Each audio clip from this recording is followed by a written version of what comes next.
We think we ask the questions that people want to ask, and often we ask the questions that we wanted to ask in Parliament but never got the chance to ask. So join us every Saturday, 10 a.m. till noon on GB News, Britain's news channel. Nightmare commute. Kick it up a gear with me, Patrick Christys, at drive time, 3 till 6 p.m, Monday to Friday on GB News Radio.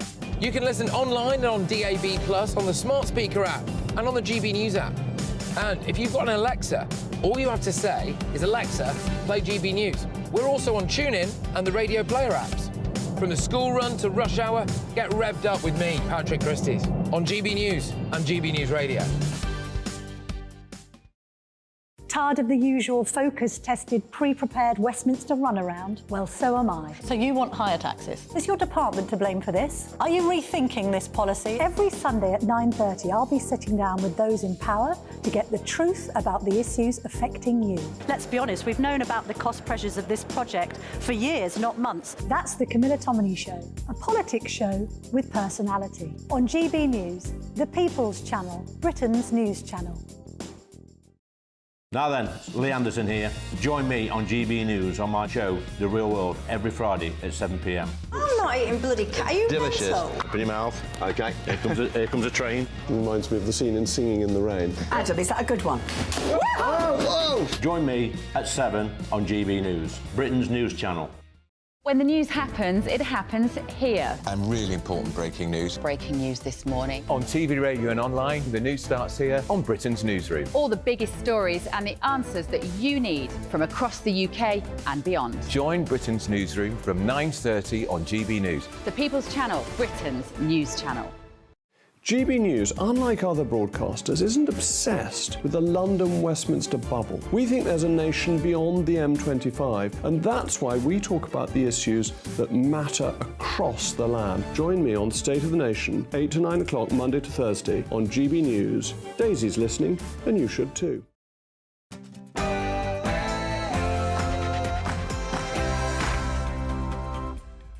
It's 3 p.m, it's Patrick Christys, it's GB News. Is the Labour Party about to implode? Well, we're hearing talk of people on resignation watch, MPs, shadow cabinet members, local councillors. A lot of them have already gone. We'll be taking a look at that. In other news, deport terror backers. It's overwhelming now. 74% of people want people who are terrorist sympathisers deported. It's not controversial. We're going to be analysing how easy it is to do that. Check this out, though. Steve Coogan, he's piped up again. He's on one at the minute, isn't he? He's called royalists flag-waving idiots. I mean, seriously? Come on. Where does this guy get off? Finally, here's another stat that will get you going. 30% say that trans people are women, right? So that's an astonishingly high number, I think, isn't it? A rather large amount of people, nearly a third of people walking around the streets now who think that those trans women are women. Patrick Christys, GB News.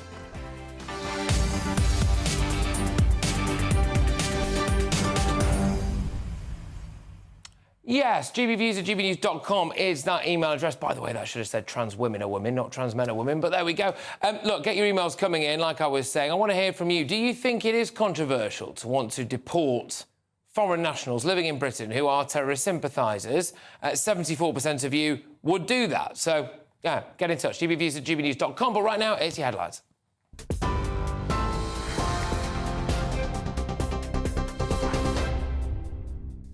Thanks, Patrick. I'm Ray Addison. 1 minute past 3, our top stories. UK Border Force teams have arrived in Egypt, with the Prime Minister confirming they're ready to help British nationals escape Gaza when the Rafah crossing is reopened. Cabinet ministers held an emergency Cobra meeting this morning, addressing the escalating crisis in the Middle East. The government is pushing for a pause in fighting. They're rejecting calls for a full ceasefire, saying it will only help Hamas. The Prime Minister says they want to create a safer environment for citizens trying to leave the bombarded Strip and allow aid to reach Palestinians. So after Israel launched its biggest incursion into Gaza, with tanks temporarily entering the territory and fighter jets hitting over 250 targets, the health ministry in Hamas-controlled enclave says the death toll from Israeli strikes has passed 7,000. That includes almost 3,000 children, we're told. Arab nations have released a joint statement condemning what they described as the forced displacement and collective punishment in Gaza. Israel maintains it's targeting the terrorist group, but Palestinian Foreign Minister Riyad al-Maliki says the bombardment won't stop until the whole strip is destroyed.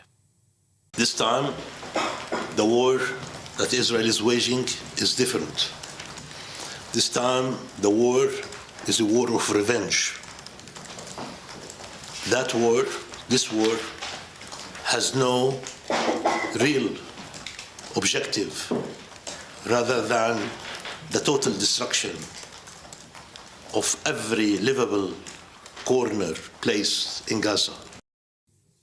In the US, a manhunt is underway after up to 22 people were killed by a gunman. Police in the state of Maine have named 40-year-old Robert Card as a person of interest, describing him as armed and dangerous. Local media is reporting he's a trained firearms instructor and also a member of the US Army Reserve. The shootings occurred in at least 2 locations, a restaurant and a bowling alley in the city of Lewiston. Businesses have been asked to close and people told to shelter in place. Department of Public Safety Commissioner Mike Sorschuk says officers are working around the clock to find the suspect. If people see him, they should not approach Card or make contact with him in any way. The shelter-in-place order that currently stands in Lewiston remains. A vehicle, which was a vehicle of interest in this incident, was located in Lisbon, and we are now also asking residents in Lisbon to shelter in place.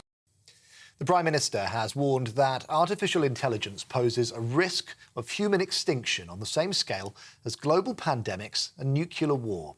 His comments come after touring Moorfields Eye Hospital, which uses AI to diagnose blindness.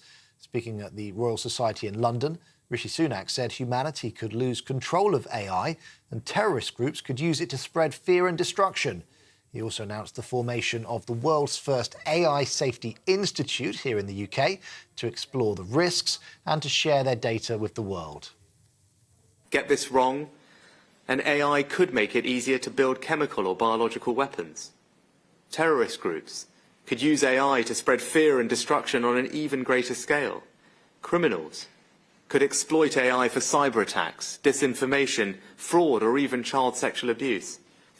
And in the most unlikely but extreme cases, there is even the risk that humanity could lose control of AI completely, through the kind of AI sometimes referred to as superintelligence. The number of cars built here in the UK increased by almost 40% last month. The Society of Motor Manufacturers and Traders saying that more than 88,000 vehicles left UK factories. That's 25,000 more than in September of last year. Exports also increased by a third, with almost 6 in 10 cars going to the EU. The northeast of Scotland faces more heavy rain as the clean-up continues following Storm Babette. The Met Office has issued another yellow weather warning for places including Aberdeen and Dundee.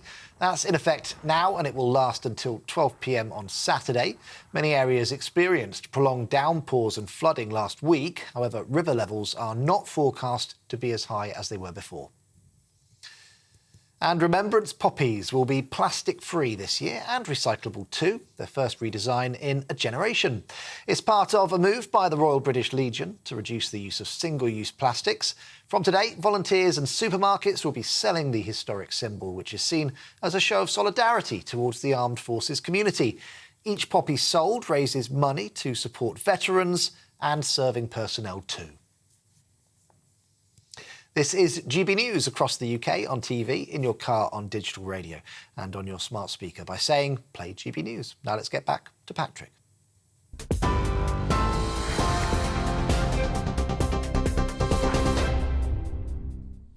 Get foreign nationals in Britain who support terrorism on the first plane out of here. And if the Human Rights Brigade want to block that plane on the tarmac, well, they can get gone as well. Why is that controversial? Why?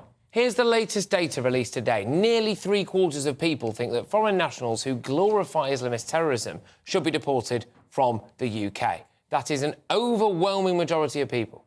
The controversial view should be keeping them here. The controversial view should be trying to help bring them back to Britain, like in the case of Shamima Begum. In fact, when you really look at the numbers, 74% of people agreed that foreign terror supporters should be removed from the UK. 4% disagreed and 22% said they did not know. So just 4% would keep them here. I'm sure plenty of you listening to this now are thinking that perhaps they should have their hard drives checked, and you would not be alone in thinking that. But before the usual types on social media start banging on at me about how this is some kind of hard right, far right issue and we're all a bunch of frothing racist Nazis, the data shows that 70% of Labour voters would deport them and 73% of Remainers. So there you go. That's a heck of a lot of far right bigots, isn't it? This is the prime example of our politicians needing to get out more. It is the overwhelming majority view of people right across the political spectrum that if you support a foreign terror group, you should be deported. We should do some kind of mass public lie detector test, or probably just ask people, actually. I'm sure plenty of them would openly tell you. And if it turns out that they have sympathy for the Taliban, which a lot of people apparently helping with our counter-terrorism prevent scheme do, or Al-Qaeda or ISIS or Hamas or anyone like that, then they're on the first plane out of here. Of course, by this logic, there is the chance that we may have had to deport the former Labour leader, but that wouldn't have been the end of the world, would it? We could at least do it with channel migrants if they are coming from countries where terror groups are prominent. We need to know, and we need to get them out of here. The reality is that there are a very fringe group of about 4% of people in Britain that one would imagine the majority of them are either hardcore charity activists, lawyers, or an actual terror group sympathisers themselves, and they make a lot of noise. They're big on social media, OK? They seem like there's millions of them out there. But there isn't. There really isn't. Just ignore them and do what's in the best interest of Britain. This idea politicians have that they couldn't possibly start deporting more people because there'd be outrage. Yeah, there would be, amongst a small group of idiots who are probably very angry about life in general anyway. Just ignore them. Move on. It should absolutely not be controversial to get Islamist terrorists out of Britain and do more to stop them coming in. If they like those groups so much, OK, I personally would be happy to pay for their flight ticket to wherever their jihadi mates live.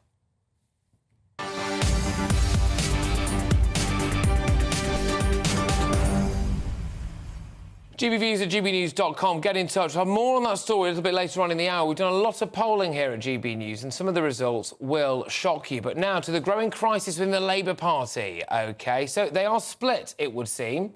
There are 4 shadow cabinet members who are currently on resignation watch. So Sir Keir Starmer held a meeting yesterday with a group of Muslim MPs and peers. A large number of Labour councillors have resigned since Keir Starmer started talking about what's going on in the Middle East. We'll hear from one of them in just a moment. But yesterday, the leader of the opposition was criticised, of course, after he went to a Cardiff mosque at the weekend. The South Wales Islamic Centre accused Sir Keir of having gravely misrepresented the nature of the visit. 2 of the shadow cabinet members who are reported to be among those who could quit are Sarah Owen and Rachel Hopkins. Interestingly, they are both MPs for Luton, which has a large Muslim community. In fact, I had the recent Luton census here, and some of this is interesting as well. So the population grew by 11% since between censuses. Censi? I don't know. The 2021 census showed that the population of Luton now has a non-white majority, with 54.8% of the population being non-white. There's quite a lot of stats there. I'll get to them in a bit. But we have contacted both women and asked them to comment on the claims. As yet, they have not responded, but it is understood that there is still resignation watch going on in the Labour Party. I'm joined now by our political editor, Christopher Hope. Christopher, thank you very, very much. Oh, OK. I believe that there may have been a big development on this story in the last few minutes. What can you tell us?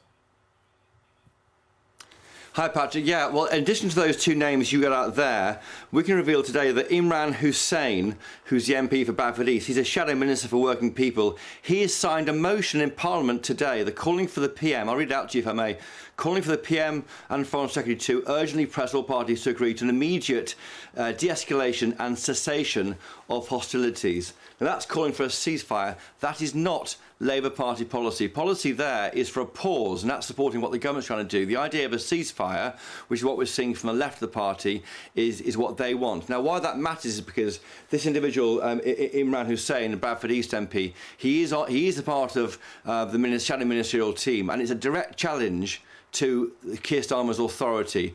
We said earlier correctly there are a number on resignation watch. You named 2 other MPs there from Luton, but there is a challenge now to Keir Starmer's authority. Can he hold the party together? And it will get more pressure for him as this Israeli invasion happens. They go into Gaza, more lives will be lost. Very difficult TV pictures will be showing on GB News in coming weeks as that transpires. And there's pressure on Keir Starmer to hold his party together. Why that matters is that this time next year, late next year, if the polls are right, he could be Prime Minister. And how he responds to internal dissent about a UK government policy matter is really important to whether people want to vote for him next year. Yeah, look, I've got to be honest, I am a lot more concerned at the moment, as I know a lot of our viewers and listeners are, about the domestic impact here of what might be going on abroad and the domestic political impact, how the Labour Party is going to bear up to all of this.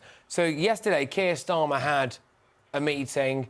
That meeting initially, a Muslim Labour MP, Khalid Mahmood, came out straight away and said, look, there's no resigning matters here, everything's fine. Well, it turns out everything wasn't fine, isn't it, Christopher? And that now people are seriously considering quitting. Would Labour snatch defeat from the jaws of victory if this happened?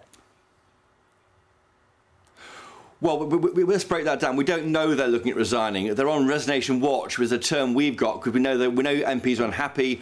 What will they do next? We don't know yet. But we are seeing the first physical signs in writing in an EDM, an early day motion, basically a House of Commons petition signed by MPs. 95 MPs have signed it. MPs from the SNP, independent MPs, lots of Labour MPs from the left, but also crucially now we are seeing shadow ministers signing it, Imran Hussain, and that is fascinating because what Keir Starmer does next will go a lot to defining his authority on the party. It looks like it could be the first big challenge he's had since the chaos of the Tories last year, when he was given almost handed a 20-point lead in the polls. OK, fascinating stuff. Look, Christopher, thank you very much. Christopher Hope, our political editor. More on this as we get it. Like I said, Labour MPs on resignation watch, shadow cabinet members on resignation watch. If there's any movement there, we'll bring it to you. But Khalid Mahmood, Labour MP, did talk to us this morning, I should say, at GB News. Here's what he had to say. I don't support any extremist organisation, never have done, and since 9/11 I've fought against them. And I think the issue here is how we move forward. The meeting that we had with Sir Keir was basically looking at the concerns of our constituents and how people are moving forward. So that's our real concern that we have at the moment. I don't have much time for Labour Muslim Network. I believe that they should concentrate on a lot of the issues that are bread and butter, the issues that our constituents are concerned about, the cost of living, the issue amongst all of our communities. So those are the important things for us. And I think that's what we want to do. OK, so MPs and shadow cabinet ministers in the Labour Party are on resignation watch. We will watch this space. But one of the first Muslim councillors to quit Labour was Dr Ammar Latif, who I believe we're going to be talking to very shortly from Oxford. This is an interesting situation for the Labour Party, really. If they do resign, what would the Labour Party do? Do you think that Keir Starmer can hold all of this together right now? I mean, it is going to be very, very tricky. I'm going to delve into the inbox quickly, GBviews at gbnews.uk. Patrick, what you say about deporting foreign terrorist sympathisers is true. This is from Neil. It's a pity other social media outlets seem to support the 4%. This is it. So if you're just joining us, we've done some stats here, we've done some polling data, and 74% of people would deport foreign nationals who sympathise with terrorist organisations. There was a range of don't knows, and then there was 4% that said no, they wouldn't deport them. OK, that is a fringe group of people. So when you see people who are lawyers or, very vocal human rights brigade people or anything like that making a heck of a lot of noise on news channels, on social media, maybe demonstrating outside key votes in Parliament, etc., you really do have to keep in mind that there is every chance that they are part of just 4% of our population here. And if it is those people that we're really terrified about offending when the government's making policy or when decisions are being made like that, is it worth it when the 74% of ordinary Brits, would be quite happy for those decisions to go way over their heads and get people deported. The trouble is, Patrick, we've had open borders the last 5 years, says John, and we haven't got a clue who's come to this country. Those are John's views. I believe that I can now revert back to this issue about a quote-unquote Labour implosion and talk now to that first Muslim councillor who quit Labour. It's Dr. Ammar Latif, who joins me from Oxford. Thank you very much. Great to have you on the show. Right, OK, so why did you quit? Hi, Patrick. Thanks for having me on. So, along with the rest of the world and your viewers, I was watching with some dismay at the events that have been unfolding in the Middle East, with the innocent loss of life in both Israel and Palestine. And I was particularly perturbed and disappointed by the comment that the Labour leader Keir Starmer made, and he had this LBC interview where he was asked directly about a siege on Gaza and whether it could be justified, to which he answered, yes, it could. Okay. At that stage, I tried to seek urgent clarification from the local and national party over this statement. Unfortunately, no clarification was forthcoming, and therefore I couldn't, with good conscience, remain in a party where just because? leader... Yeah, but can I ask? Well, how does that affect the people you represent in Oxford? I mean, directly. Because we have a leader who has disregard for human life and international law. I was elected to serve the people in Cowley in Oxford, who many of whom have got in touch with me over this issue, asking me about what the Labour Party stance was when his statement came out. This was, of course, followed by a car crash of an interview by the Shadow Attorney General, Emily Thornberry, where she tried to justify the use of collective punishment with it as a tool to be used as a warfare. And in good conscience, I couldn't remain in a party that had this approach. So the fact that Keir Starmer tried to get Jeremy Corbyn elected twice isn't enough for you? Well, I think that's historic. That's something that Keir Starmer needs to answer, the question for him. But I think the issue for me really now is what does Keir Starmer do in the here and now regarding this situation? And actually, you know, we've had a clarifying statement, which isn't really a statement at all. It's taken 9 days for that statement to come out. And then alongside that, we've also had other shadow front bench members like David Lammy, again on national TV, trying to justify the use of collective punishment. So I think that within that context, would you rather have Jeremy Corbyn in charge then? Do you think? I wouldn't frame. I don't think this about Jeremy Corbyn. My views. I'm not particularly left wing. I entered politics. I work as a GP, and I entered politics really because of the COVID pandemic and the impact I was seeing it have on the community around me. So I'm not particularly political in that sense. I've been a Labour councillor for about 2.5 years now. So I wouldn't really see this as an issue of left or right. This is really an issue of international justice, international peace, and it's a humanitarian issue. I know in some ways it's being framed as a Muslim or a Jewish issue. It's not. It's a humanitarian issue, and all good people of good conscience who want justice and peace will be outraged at the stance that Keir Starmer has taken. Could I maybe politely suggest why I think many people might come to the conclusion that it could be a Muslim or Jewish issue in Britain, because we've got Sarah Owen, for example, the Luton North MP, who is herself not Muslim, as far as I'm aware, and Luton South MP, Rachel Hopkins. Luton, massively Muslim area, massively diverse area, and it's majority non-white as well. Both of those are now on what's called resignation watch, supposedly, over whether or not they're going to quit over this. That would imply to me they're getting a lot of pressure from their constituents, OK? We also know that there are a couple of Bradford MPs who are also apparently on resignation watch. Again, the implication there will be they're getting a lot of pressure from their constituents. It sounds to me as though your constituents were quite concerned as well, OK? Is it not fair to suggest that maybe some Labour MPs are getting a huge amount of pressure from the kind of quotes-unquote Muslim vote on this? So I think it's undoubtedly the case that the Muslim vote for Labour has collapsed. There's a survey out today you may have seen which shows that 71% of Muslims prior to these events would have voted Labour. That's now fallen down to 5%. You know, we're seeing 66% loss of vote. However, what I would say to you is I live in Oxford. Oxford is not predominantly Muslim. The ward which I represent, Cowley, is not particularly heavy in terms of Muslim. In Oxford itself, we've seen 9 Labour councillors resign the vast majority of whom are not of a Muslim background. And now actually the Labour Council in Oxford has lost its majority and is now a minority administration. Oxford is not a majority Muslim place. It's somewhere where people who are of good conscience have come together to say, actually, enough is enough. We don't want to see this suffering released. Yeah, Gustav, look, just quickly, do you think that if Keir Starmer can't sort this internal division out right now, do you think he's fit to run a country? Well, I think it calls into question his judgment, doesn't it? He's been reckless with his words. He's not really acted as events have changed. He's now calling for a humanitarian pause. What he really needs to do is he needs to apologise for his error. He's come out to say he made a misstatement, was answering a different question. We've all heard the interview. He needs to apologise for that, and he now needs to call for an immediate ceasefire to see an end to the suffering in the Middle East.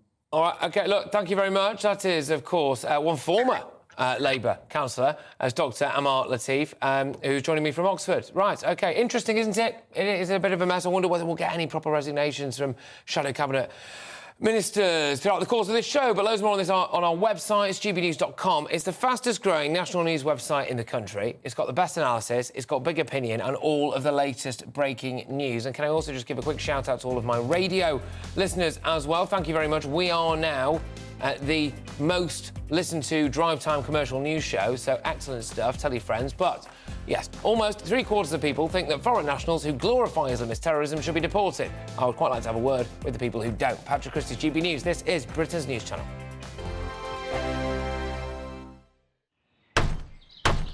Who is it? We're here for the show. More energy this time! Welcome to the Dinosaur Hour. I was married to a therapist. And you survived? I thought we were getting Hugh Laurie. Second best. You interviewed Saddam Hussein. What's that like? I was terrified. I'm playing strip poker with these three. Oh! No, thank you. My CDs need to be put in alphabetical order. Are you going to be problematic again? The Dinosaur Hour.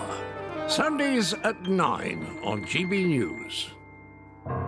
What you get for breakfast is something that, if we do our jobs right, you will wake up to news that you didn't know the night before. It's a conversation. It's not just me and Eamon. We want to get to know you, and we want you to get to know us. From 6, it's Breakfast with Eamon and Isabel. Monday to Thursdays on GB News. Britain's news channel. People in Britain, they love free speech, but they also love fair play. I don't care if I'm speaking somebody from a trade union, from the Labour Party, somebody from the SNP. And I think the viewers like to see that actually we can challenge one another, but in a positive way. We think we ask the questions that people want to ask, and often we ask the questions that we wanted to ask in Parliament but never got the chance to ask. So join us every Saturday, 10 a.m. till noon on GB News. Britain's news channel. Nightmare commute. Kick it up a gear with me, Patrick Christys, at drive time, 3 till 6 p.m, Monday to Friday on GB News Radio. You can listen online and on DAB+, on the smart speaker app and on the GB News app. And if you've got an Alexa, all you have to say is, Alexa, play GB News. We're also on TuneIn and the Radio Player apps. From the school run to rush hour, get revved up with me, Patrick Christys, on GB News and GB News Radio. Tired of the usual focus-tested, pre-prepared Westminster runaround? Well, so am I. So you want higher taxes? Is your department to blame for this? Are you rethinking this policy? Every Sunday at 9:30, I'll be sitting down with those in power to get the truth about the issues affecting you. Let's be honest, we've known about the cost pressures of this project for years, not months. That's the Camilla Tominey Show, a politics show with personality. On GB News, the People's Channel, Britain's news channel. Now then, Lee Anderson here. Join me on GB News on my show, The Real World, every Friday at 7 p.m. I'm not eating bloody cat. Are you Delicious. mental? Put in your mouth. OK. Here comes a train. Reminds me of the scene in Singing in the Rain. Adam, is that a good one? Whoa! Join me at 7 on GB News, Britain's news channel. When the news happens, it happens here. And really important breaking news. Breaking news this morning. On TV, radio and online, the news starts here on Britain's Newsroom. All the biggest stories and the answers that you need from across the UK and beyond. Join Britain's Newsroom from 9:30 on GB News. The People's Channel, Britain's news channel. GB News, unlike other broadcasters, isn't obsessed with the London-Westminster bubble. We think there's a nation beyond the M25, and that's why we talk about the issues that matter across the land. Join me on State of the Nation, 8 to 9 o'clock, Monday to Thursday, on GB News. Daisy's listening, and you should too.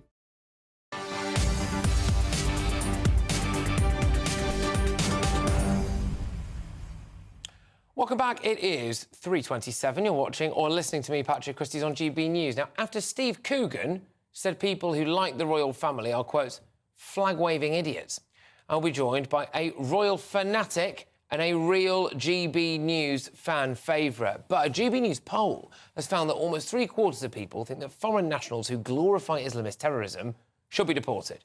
A massive 74% agreed that they should be thrown out of the country. And actually, I think this is the more important figure, certainly for me anyway. Just 4% say that they don't want that to happen. It comes after some people were filmed chanting jihad, jihad during the pro-Palestine protest last weekend. Frankly, take your pick, but here's some of that.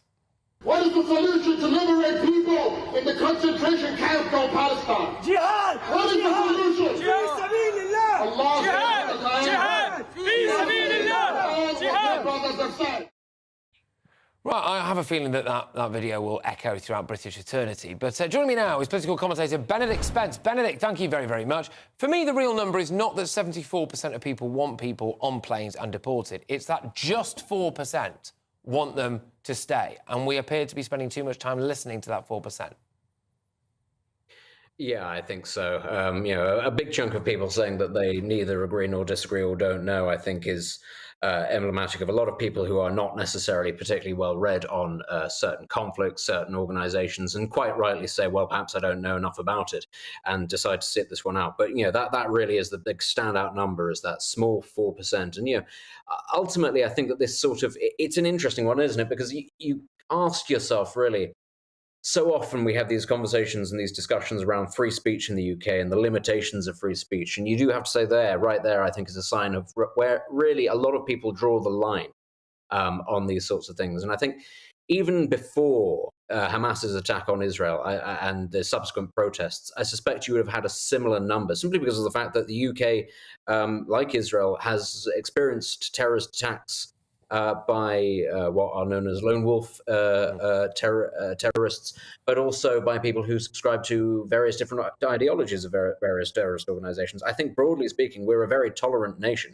but we draw the line at people adhering to extremist ideologies that mean us and our allies harm. And I don't think there's anything unreasonable about it. No, this is it. We need to remove, I think, the idea that there should be anything controversial about wanting somebody who supports a terrorist organisation to be either removed from our country or stopped from entering it. That shouldn't be controversial, should it?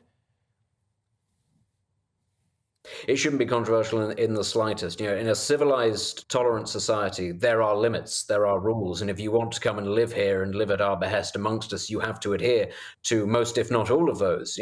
Ultimately, we don't have a lot. When we have these discussions around what are British values, what is it to be British, actually, lots of people disagree on those. But broadly speaking, it does tend to coalesce around things like religious bigotry and violence. That's what most people think are definitely not British values. So we're under no obligation to tolerate these people. And actually, we are a little bit unusual in terms of most countries do not let people in, or certainly they don't give them residency or right to remain if they have these sorts of beliefs that are the complete opposite of what it is that the country stands for. The UK has taken this idea of tolerance to such an extreme, and it's so unnecessary. You simply don't find this in places, including places like Europe, certainly not across the Middle East. They don't tolerate half of the organizations that we tolerate because they understand them for what they are, and they don't tolerate people who support them either. Yeah, exactly. I mean, they're not tolerating them now, are they? Which is why there are calls to bring a load of people over here. But I find it with this that we are arguably the most tolerant country, I think, in the world. I always use Steve Bray as the example of this. That guy who stands with a megaphone outside Westminster, shouting, or literally turning up at people's events as well, shouting abuse, insulting everybody there, looking like he's just been kicked out of a pub. And no one ever really batters him, right? No one's ever really kind of grabbed him and done him some serious harm. That in itself just shows how tolerant we are, right? And this is another example of this, I think, that we have let things run for so long. But the next time that we see a plane full of people on a runway somewhere and some of the Human Rights Brigade cut through the fence at Heathrow Airport and sit on the tarmac, we should try to remember, shouldn't we, that they make up just around 4% of this population. They might be very loud, but they make a large fuss. There aren't that many of them.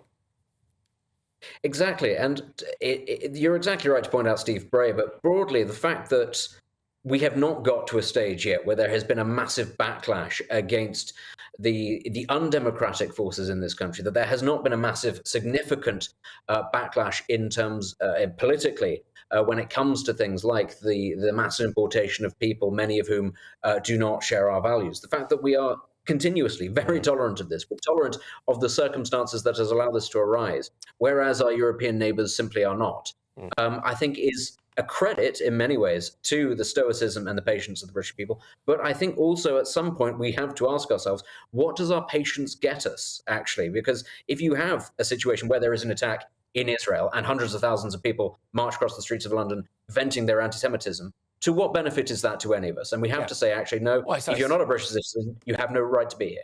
And continuing to be told as well, gaslit, that, you know, this is all part of our greatest strength, grief. Benedict, thank you very much. Benedict Spence there is a political commentator, it's always great. Take care. Right, OK, loads more still to come between now and 4 o'clock. A royal fanatic will have her say after Steve Coogan said that people who like the royals are flag-waving idiots. I am clearly very angry about this. I think Steve Coogan is way out of his depth on this. Flag-waving idiots is the most of the population. But first, it's your latest headlines with Ray Addison.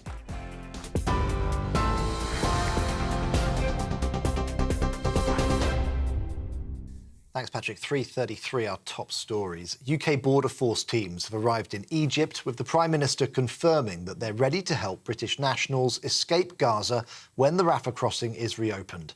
Cabinet ministers held an emergency Cobra meeting this morning, addressing the escalating crisis in the Middle East. The government is pushing for a pause in fighting, rejecting calls for a full ceasefire, claiming it will only help Hamas. The Prime Minister says they want to create a safe environment for UK citizens to leave the bombarded Strip. So after Israel launched its biggest incursion into Gaza, with tanks temporarily entering the territory and fighter jets hitting over 250 targets, Arab nations have released a joint statement condemning what they described as the forced displacement and collective punishment in Gaza. The Gaza Health Ministry saying that the death toll from Israeli strikes is now over 7,000. In the United States, a manhunt is underway after up to 22 people were killed by a gunman. Police in the state of Maine have named 40-year-old Robert Card as a person of interest, describing him as armed and dangerous. The shootings occurred in at least 2 locations, a restaurant and a bowling alley in the city of Lewiston. You can get more on all those stories on our website, gbnews.com.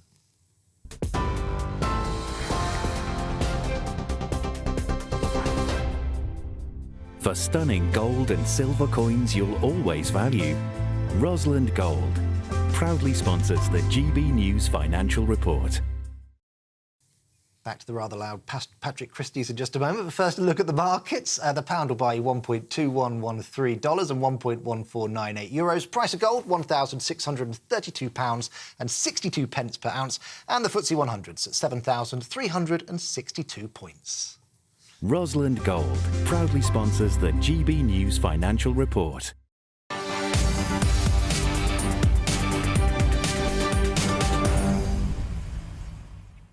Steve Coogan made his name as Alan Partridge on the fictional TV presenter who's prone to say some very stupid things. I can't help but wonder whether or not my producers have put that in there as a shout-out to me, but there we go. But even Alan would do well to come out with something as crass as Coogan's latest comments about the royal family, because Coogan's claimed that most people who are in the royalist camp are flag-waving people who are kind of idiots. So it's basically flag-waving idiots, isn't it? That's what he's called people who like the royals. He did go on to say that the Queen was, quote, all right, which is nice of him, isn't it? That's our longest-serving monarch, arguably the greatest human being, genuinely, that this country has ever produced. Steve Coogan there, Alan Partridge, does a bit of comedy, thinks the Queen's all right. I'm delighted to say that I'm joined now by one of the royal family's biggest fans, and she is a fabulous friend of the show. Yes, it's Anita Atkinson. Anita, how are you? I'm smashing, thank you, Patrick. How are you? I'm good. Now, look, a little bit of context, OK? So regular viewers and listeners to this show will know Anita because when we were building up to the coronation, we were talking a lot, weren't we? And we met up on the Mall a few times. I mean, can you explain how much you love the royal family and all the memorabilia and all of this? Well, I'm a monarchist and I happen to have the biggest collection of royal memorabilia in the world. Not that I set out to do that. Not that I'm very precious about it, because I would still be a monarchist if I had single mug. It doesn't matter. I am a monarchist. That's my politics. Lovely stuff. So I've got to ask, what do you make of Steve Coogan saying that, frankly, people like you are, what, flag-waving idiots? Well, he might be right. But I'll tell you what, Patrick. Why don't you just set up a panel and me and Steve Coogan will be on it? Oh. And then let's see what he has to say, maybe about the history of the country that he was born and bred in. OK. I mean, what would you say to him? Imagine I'm Steve Coogan. Right, OK. So, Steve Coogan, you've described yourself as being an anti-monarchist. So does that mean you're a Republican? And he says, yes. OK. So is there a single MP in this present Parliament today that you would have as a president? Because actually, I think Alan Partridge would do a better job. Maybe you want Alan Partridge as a president. Maybe. I would then go on, are all royal fans flag-waving idiots? Well, how about Robert Hardman that wrote this book on the Queen, who's clearly a royal fan? Is he an idiot? What about Jonathan Dimbleby, that wrote this amazing book on the Prince of Wales? Do you think he's an idiot? No, we're not idiots, we're monarchists. And we prefer to have a monarchy rather than a republic. And you just have to look into history to see what countries that used to be monarchies now are and have been before. Because whenever you abolish a monarchy, you create a vacuum that has to be filled. Who's going to fill that exactly? And how about looking back in European countries? Just look at Germany, for instance. When the monarchy went there, what was it filled by? It was filled by the most evil dictatorship this world had ever seen. And if you look at other countries, Russia was a monarchy, China was a monarchy, Albania was a monarchy.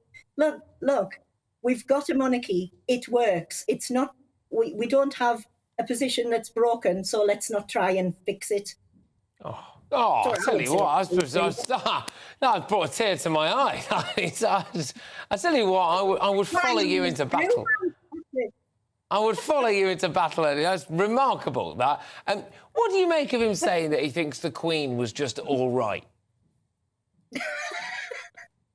Well, I just think he's a damn fool. He also said that the 55 and over age group make up the majority or whatever. Like, they don't. The majority of those crowds at the coronation and the majority of those crowds at the Queen's funeral were young people.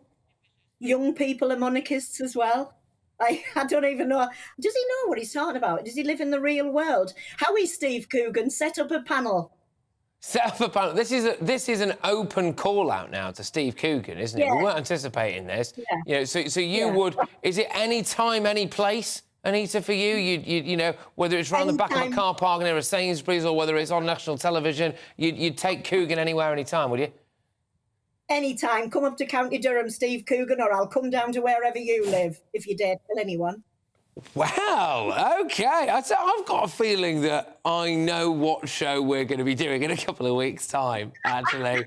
You and I tipping up outside Coogan's house, ringing his buzzer, demanding that he talks to us, really. But do you think there's a slightly wider point here with Coogan? I mean, he says he's ambivalent towards the King now because apparently he quite likes some of the Duchy Waitrose range, which is a very flippant thing to say, isn't it, really? I just wonder whether he knows how lucky he is maybe to have lived under a monarchy. Yeah, that's the thing. I think the majority of people don't realise how fortunate we are. You know, Anita, I'm really sorry about this, Anita. I'm going to have to cut you off just because we've got a little bit of breaking news, OK? But I will talk to you again very soon. You take care. It's Anita there. We'll return to that topic. Thank you, Anita. Bye-bye. OK, right, now, very much shift in tone here. Very much a shift in tone. Up to 22 people were shot dead in the US state of Maine overnight. There's a press conference taking place now as we get some more information. As we understand it, the shooter is still active. We'll have to see what the latest is now. Let's go to Maine. You may notice my voice is a little hoarse after working through the night. As you all know, last night, local, county, state, and federal law enforcement officers from around the state of Maine responded to reports of an active shooter at several locations in Lewiston, including Spare Time Recreation and Schmenge's Bar and Grill. These law enforcement officers, in the face of danger, responded swiftly, selflessly, and with great bravery. Bravery that they continue to demonstrate today as they search tirelessly for a person of interest in connection with last night's events. On behalf of all Maine people, I express my deep gratitude for your response and for your continued service. I also do so for Maine's hospitals and other medical emergency responders. I'm profoundly saddened to stand before you today to report that 18 people lost their lives and 13 people injured in last night's attacks. In memory of those we lost and in honor of those who were injured, President Biden and I have ordered all U.S. flags and state of Maine flags to be lowered to half-staff immediately for the next 5 days. Maine State Police have issued a shelter-in-place order for Lewiston, Lisbon, and Bowdoin as the manhunt for that person of interest, Robert Card of Bowdoin, continues. I will let law enforcement speak to the ongoing manhunt and to their investigation, but Mr. Card is considered armed and dangerous, and police advise that Maine people should not approach him under any circumstances. I continue to strongly urge Maine people to follow the direction of state and local law enforcement amid this ever-changing situation. Please, if you see anything suspicious, please call 911. There are still many things we don't yet know about these attacks, but the full weight of my administration is behind law enforcement's efforts to capture the person of interest, Robert Card, to hold whoever is responsible for this atrocity accountable under the full force of state and federal law, and to seek full justice for the victims and their families. We cannot and we will not rest in this endeavor. My administration is coordinating closely with local, regional, and federal officials to respond to this shooting. I have spoken twice with President Biden. I've spoken with Vice President Harris, Secretary of Homeland Security Mayorkas, and Secretary of Health and Human Services Becerra, all of whom have called me last night to express the Biden administration's full and unwavering support and to offer any and all help that we, the people of Maine, might. The governors of our neighboring New England states and of other states have contacted me to offer aid, and I am sincerely grateful for their friendship and support. We've been in touch with every member of the Maine congressional delegation, all of whom have offered their full support, for which I am also grateful.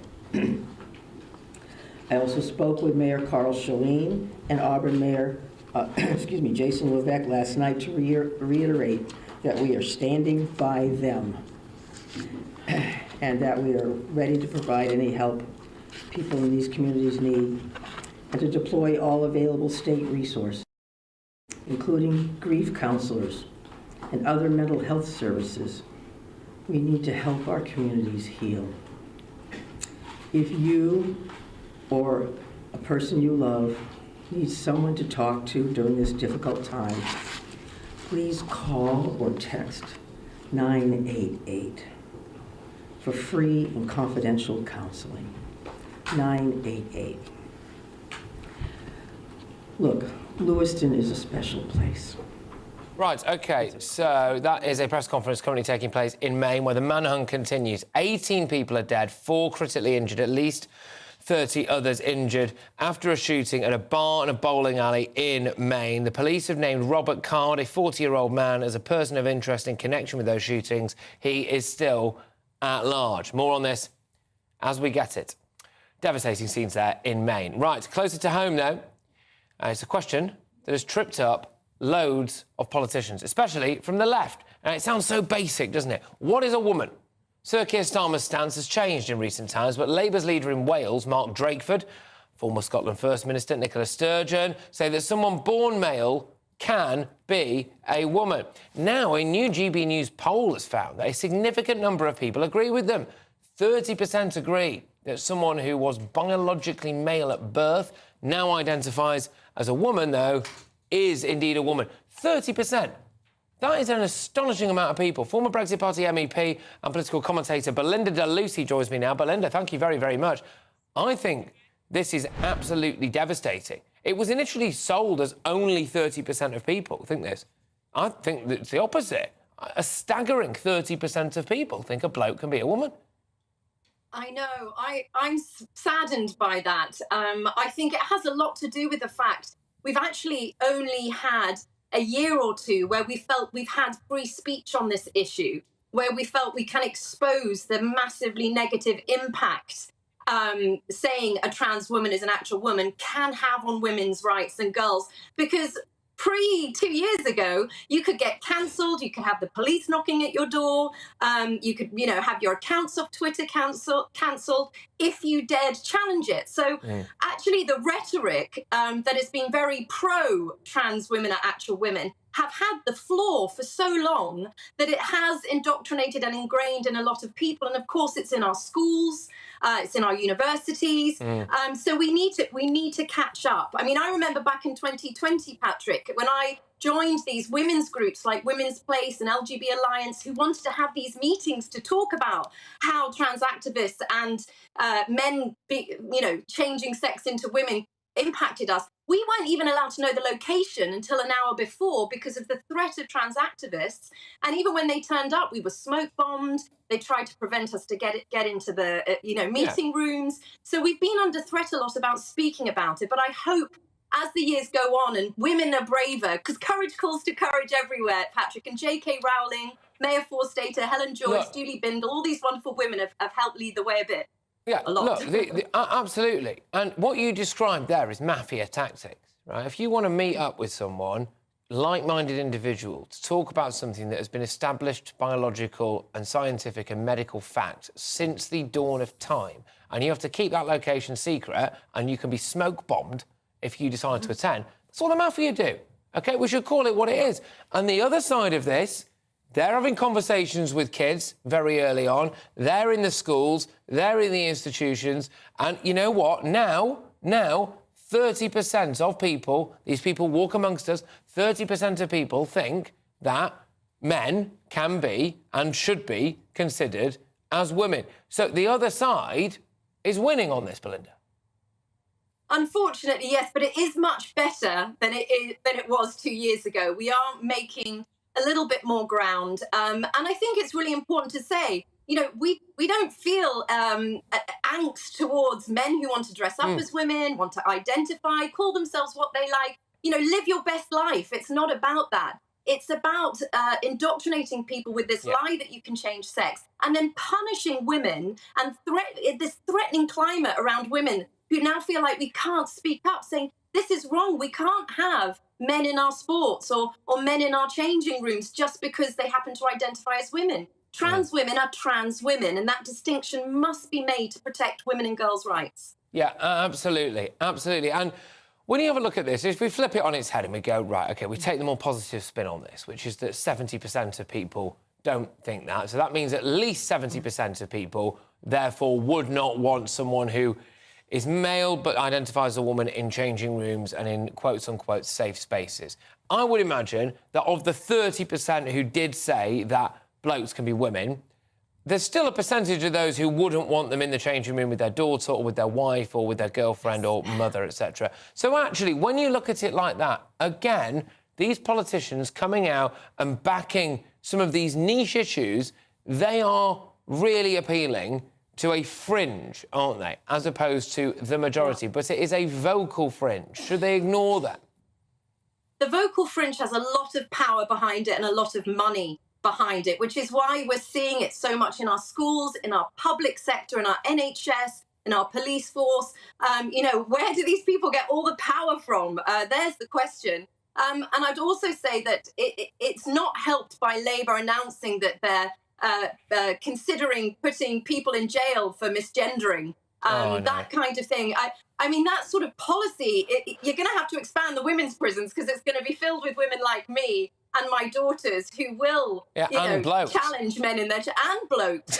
So that worries me slightly, that Keir hasn't learned from this, and also that he's just saying what he thinks people want to hear. Behind the scenes, I think there's a lot of push in Labour for self-ID, for men to have the power to demand access to wherever they like, as long as they identify as a woman. And so Labour still worries me on that, Patrick. But keep up the faith. 70% isn't bad.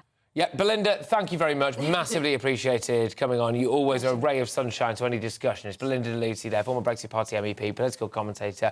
Right, it's time now, quickly, for Patrick's Pick of the Day. When I talk about a story that isn't dominating the news headlines, but it's caught my eye. And today I'm talking about the woke museum that has ditched the word Christmas from its Christmas market. The Christmas market at Bowes Museum, which was founded by the ancestors of the late Queen Mother, is no more. Woke officials at the museum in Barnard Castle, remember that, by the way, got to check your eyesight there, in County Durham, have replaced it with a winter market. Oh, good, it's Winterval time, isn't it? I must say that Bowes Museum have denied that they've cancelled Christmas, right? They've told us there are lots of Christmas activities at the museum, people can still buy Christmas cards and decorations as well, but it's not called Christmas anymore. No, it's a winter thing, and it's not Christmas. No, absolutely. Right, well, the Labour Party is in crisis over its stance at the moment on what's going on abroad, but also how they're dealing with it here. This split is so serious. 4 shadow cabinet members, they're on resignation watch. I'm asking, is Labour in turmoil? Patrick Christys, GB News, Britain's News Channel.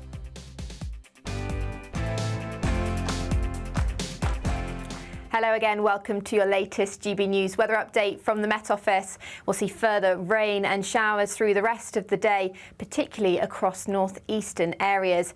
That's because low pressure is very much in charge. It's staying to the west of the UK, but that's going to push a sequence of fronts across us over the next few days and into next week as well.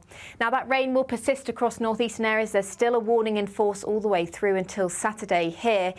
Across southern coasts as well, we'll continue to see some of those showers through this evening. However, inland it'll turn drier, and that will allow some mist and fog to develop for central areas such as the Midlands, East Anglia too. So a bit of a murky start on Friday morning here, but it will be dry for these central areas. Elsewhere, though, across the south and the northeast, staying rather wet through tomorrow. Some quite blustery and heavy showers across the south coast and across the northeast, particularly eastern Scotland, where that warnings in force rainfall totals will continue to build up. Now, temperatures are a little bit below average for the time of year. With the best of any sunshine, it won't feel too bad in central areas. On Saturday, again, sunshine will be fairly limited for most areas, with a lot of cloud and showers around. In the southeast, we'll see some quite persistent rain, as well as in Northern Ireland, Wales and eastern Scotland. Through Sunday, further wet weather is to come, and there'll be little change into the start of next week with more wind and rain.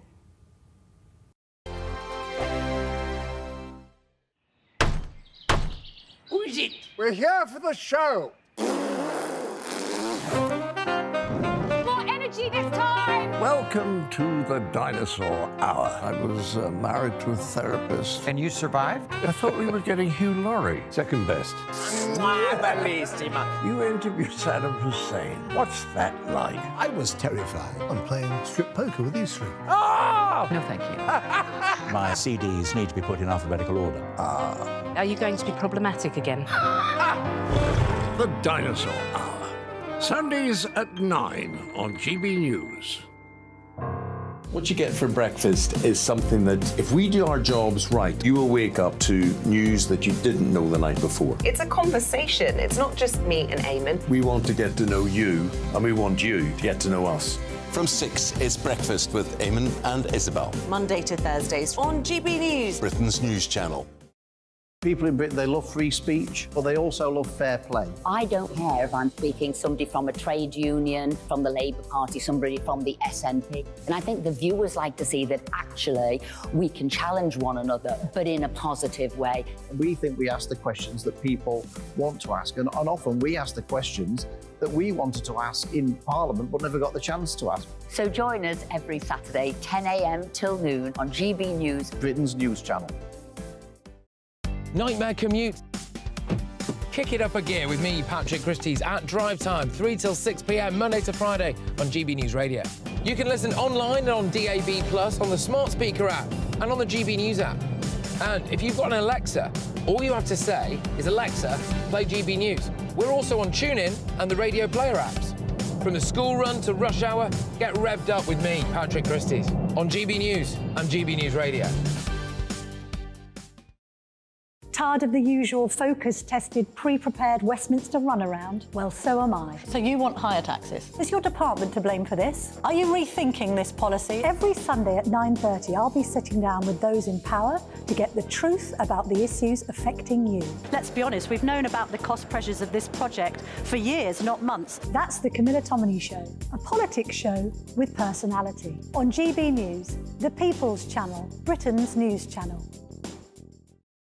Now then, Lee Anderson here. Join me on GB News on my show, The Real World, every Friday at 7 p.m. I'm not eating bloody cat. Are you Delicious. mental? Open your mouth. OK, here comes a train. Reminds me of the scene in Singing in the Rain. Adam, is that a good one? Whoa! Join me at 7 on GB News, Britain's news channel. When the news happens, it happens here. And really important breaking news. Breaking news this morning. On TV, radio and online, the news starts here on Britain's newsroom. All the biggest stories and the answers that you need from across the UK and beyond. Join Britain's newsroom from 9:30 on GB News. The People's Channel, Britain's news channel. GB News, unlike other broadcasters, isn't obsessed with the London-Westminster bubble. We think there's a nation beyond the M25, and that's why we talk about the issues that matter across the land. Join me on State of the Nation, 8 to 9 o'clock, Monday to Thursday, on GB News. Daisy's listening, and you should too.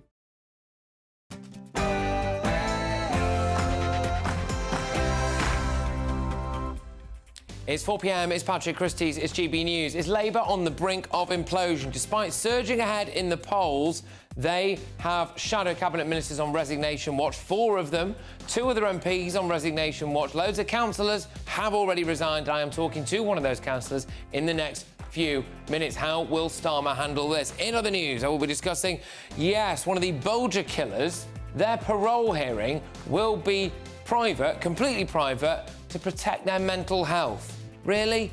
We are a soft touch here, aren't we? Get a load of this, though. The BBC stands accused of trying to indoctrinate children about white privilege after a kids' news programme featured somebody banging on about white supremacy and how white people are all evil and horrible. Are they trying to indoctrinate kids? Talking of other things that should scare the living daylights out of you is AI. Yes, that's right, apparently, because it could be used, supposedly, to create some kind of terror bioweapon. So we'll be having a look at how likely, or otherwise, hopefully otherwise, that is to happen. Patrick Christys, GB News.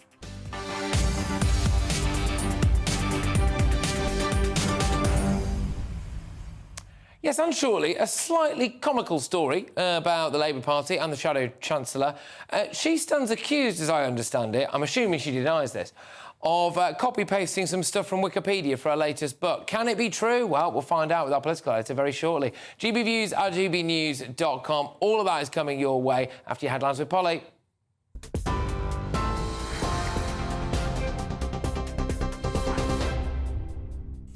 Patrick, thank you, and good afternoon to you. Well, the top story today, the UK's border force is in Egypt, with the Prime Minister confirming officers are ready to help British nationals escape Gaza when the border reopens. And Cabinet Ministers have held an emergency Cobra meeting this morning to address the escalating crisis in the region. The government's pushing now for a pause in the fighting, rejecting calls for a full ceasefire to facilitate aid reaching Palestinians. Meanwhile, in Gaza, hundreds of people are searching for bodies after another night of Israeli airstrikes. The health ministry in the Hamas-controlled territory says their death toll has now passed 7,000, including almost 3,000 children since October the 7th. Arab nations have released a joint statement condemning what they're describing as the forced displacement and collective punishment of Palestinians. Israel maintains it's targeting the terrorist group, but Palestinian Foreign Minister Raed al-Maliki says the bombardment won't stop until the whole strip is destroyed. This time, the war that Israel is waging is different. This time, the war is a war of revenge. That war, this war, has no real objective rather than the total destruction of every livable corner, place in Gaza. Well, in other news today, in the United States, a manhunt is underway after 18 people were killed by a gunman. Police in the state of Maine have named 40-year-old Robert Card as a person of interest, describing him as armed and dangerous. Local media in the United States is reporting he's a trained firearms instructor, and it's been confirmed by the US Army that he's a sergeant in the US Army Reserves. The shootings happened at least 2 locations, one in a restaurant, one in a bowling alley in the city of Lewiston. Businesses have been asked to close and people have been told to stay at home. Janet Mills is the Governor of Maine. She described the community's pain. All Maine people are sharing in the sorrow of the families who lost loved ones last night. Loved ones, normal people who were killed or injured while unwinding from a day of work or while spending time with their family and friends, socializing. I know that the people of Lewiston are enduring immeasurable pain. I wish I could take that pain off your hearts, off your shoulders, but I promise you this, we will all help you carry that grief. Now, in news here at home, the Prime Minister has been warning that artificial intelligence poses a risk of human extinction on the same scale as global pandemics or nuclear war. His comments come after touring Moorfields Eye Hospital, which uses AI to diagnose blindness. Speaking at the Royal Society in London, Rishi Sunak said humanity could lose control of AI and terrorist groups could use it to spread fear and destruction. He also announced the formation of the world's first AI Safety Institute in the UK to explore the risks and share the data with the world. Now, also in the news, just scrolling forward actually on my autocue, if you just forgive me a second here because we had the wrong story in there. Let me tell you about the number of cars built in the UK, which increased by almost 40% in the last month. The Society of Motor Manufacturers and Traders says more than 88,000 vehicles left UK factories. That's 25,000 more than September last year. Exports also increased by a third, with almost 6 in 10 going to the EU. And lastly, Remembrance poppies will be plastic-free this year and recyclable. Their first redesign in a generation. It's part of a move by the Royal British Legion to reduce the use of single-use plastics. From today, volunteers and supermarkets will be selling the historic symbol, which is seen as a show of solidarity towards the armed forces community. Each poppy sold raises money to support veterans and serving personnel. You're with GB News across the UK on TV, in your car, on digital radio and on your smart speaker by saying play GB News. This is Britain's news channel.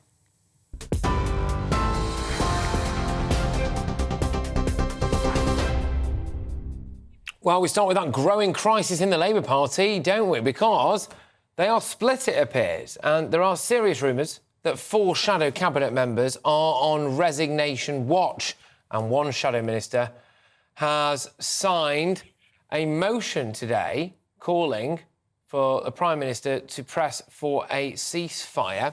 This is, of course, in relation to what's going on in the Middle East. Now, Sir Keir Starmer held a meeting yesterday with Muslim MPs and peers. A large number of Labour councillors have resigned over Sir Keir's stance.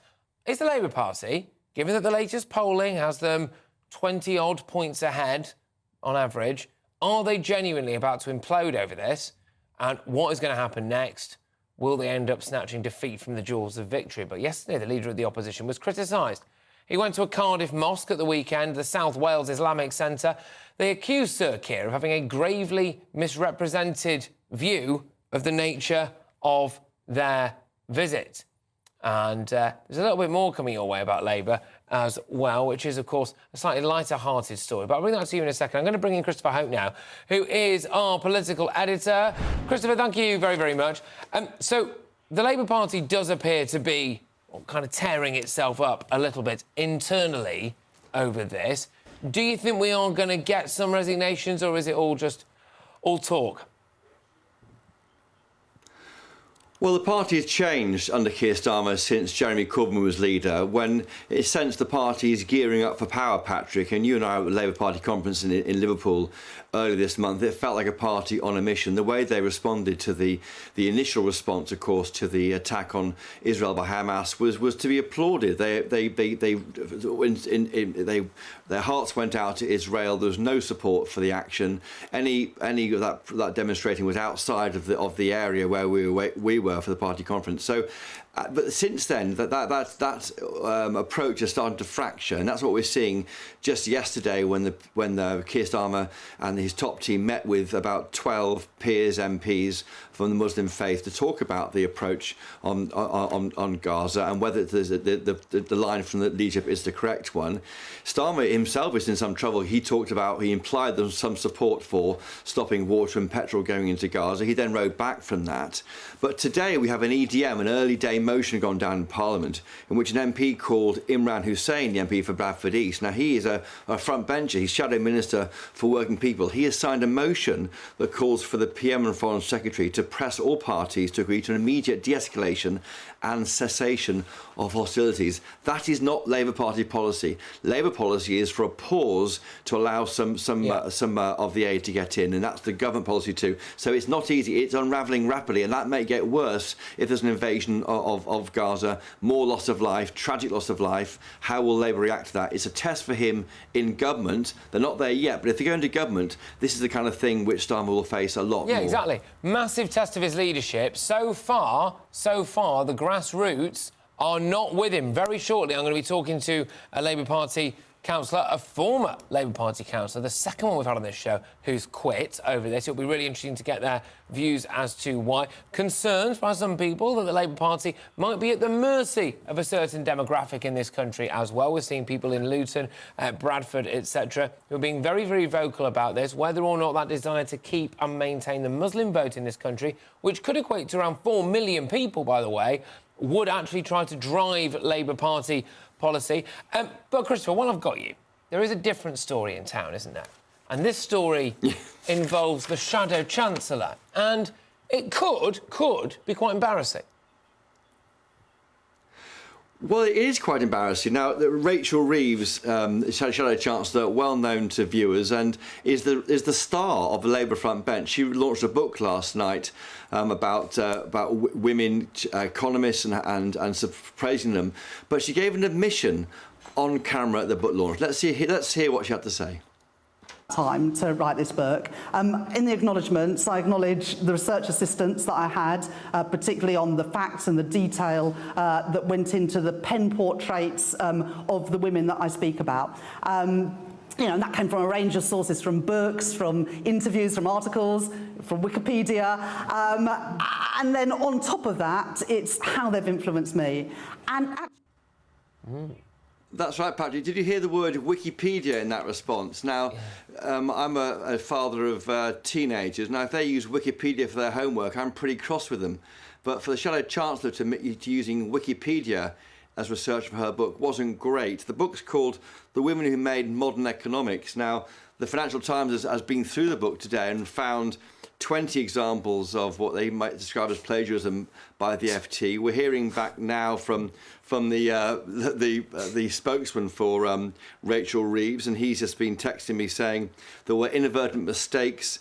They'll be rectified in future reprints. A statement from the publisher. They're saying when factual sentences were taken from primary sources, they should have been rewritten and properly referenced. Well, you're telling me. I mean, you don't use Wikipedia, really, or you shouldn't use Wikipedia as a source in a book.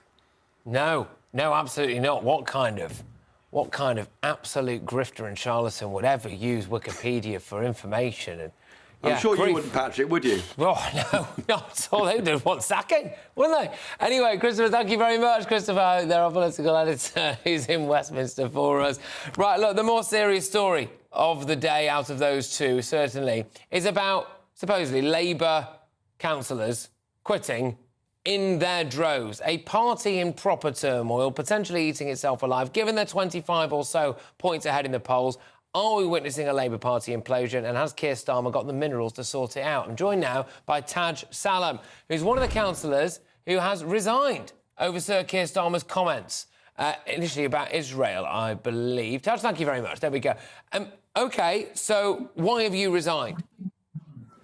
Well, Patrick, thank you very much for having me. I mean, I resigned directly regarding the comments made by Sir Keir Starmer on the 11th of October to LBC, in which he has actually endorsed a genocide, in my view, because, cutting off power, cutting off food, cutting off fuel, cutting off water is a basic necessity for people. And those are not the values of Labour Party that I know. Could I just ask you, Taj, he did come out and say in the House of Commons a couple of days ago that his position is very much that humanitarian aid should get through to Gaza, that they should keep the electricity and the water supply going. So, I mean, he has now said the opposite of that, and you've quit. To be honest with you, Patrick, I think that was too late. I think he had done the damage. The damage was already done by him making those comments. And he hasn't actually come out and said that there should be an immediate ceasefire. There should be a resolution politically. There should be a two-state resolution. Look, I condone, the practices of Hamas. Those hostages that are actually in their grip at this moment of time should be released immediately without any condition. But Sir Keir Starmer has actually now come out and contradicted himself. Can I ask Taj? So if I was one of your constituents, right, so I went out and I voted for you at the last local election, I'd want to know why you've decided to quit your job because of something that's happening thousands of miles away. Well, to be honest with you, we are a party that is actually saying that we're going to police the world. Right. We go and we intervene in talks, and our foreign policy actually dictates where there is injustice. People should not be actually, What about the injustice? What about the injustice, Taj, of your residents' bins not being taken out on time? What about the injustice of potholes in the road? That's what people vote for you for. They don't vote for you. They don't vote for you because of what's going on in Gaza. Fully understand that, Patrick, but people are not losing their lives because their bins are not being, emptied. This is where people are actually losing their lives. Right. This is a human catastrophe. This is a genocide that is actually going on. And I actually, when I joined the Labour Party, I joined the Labour Party on the values that it holds. I didn't join the Labour Party for actually then, going and making sure that we side with people who oppress people. OK, all right. And do you think that Keir Starmer's fit to run a country, then?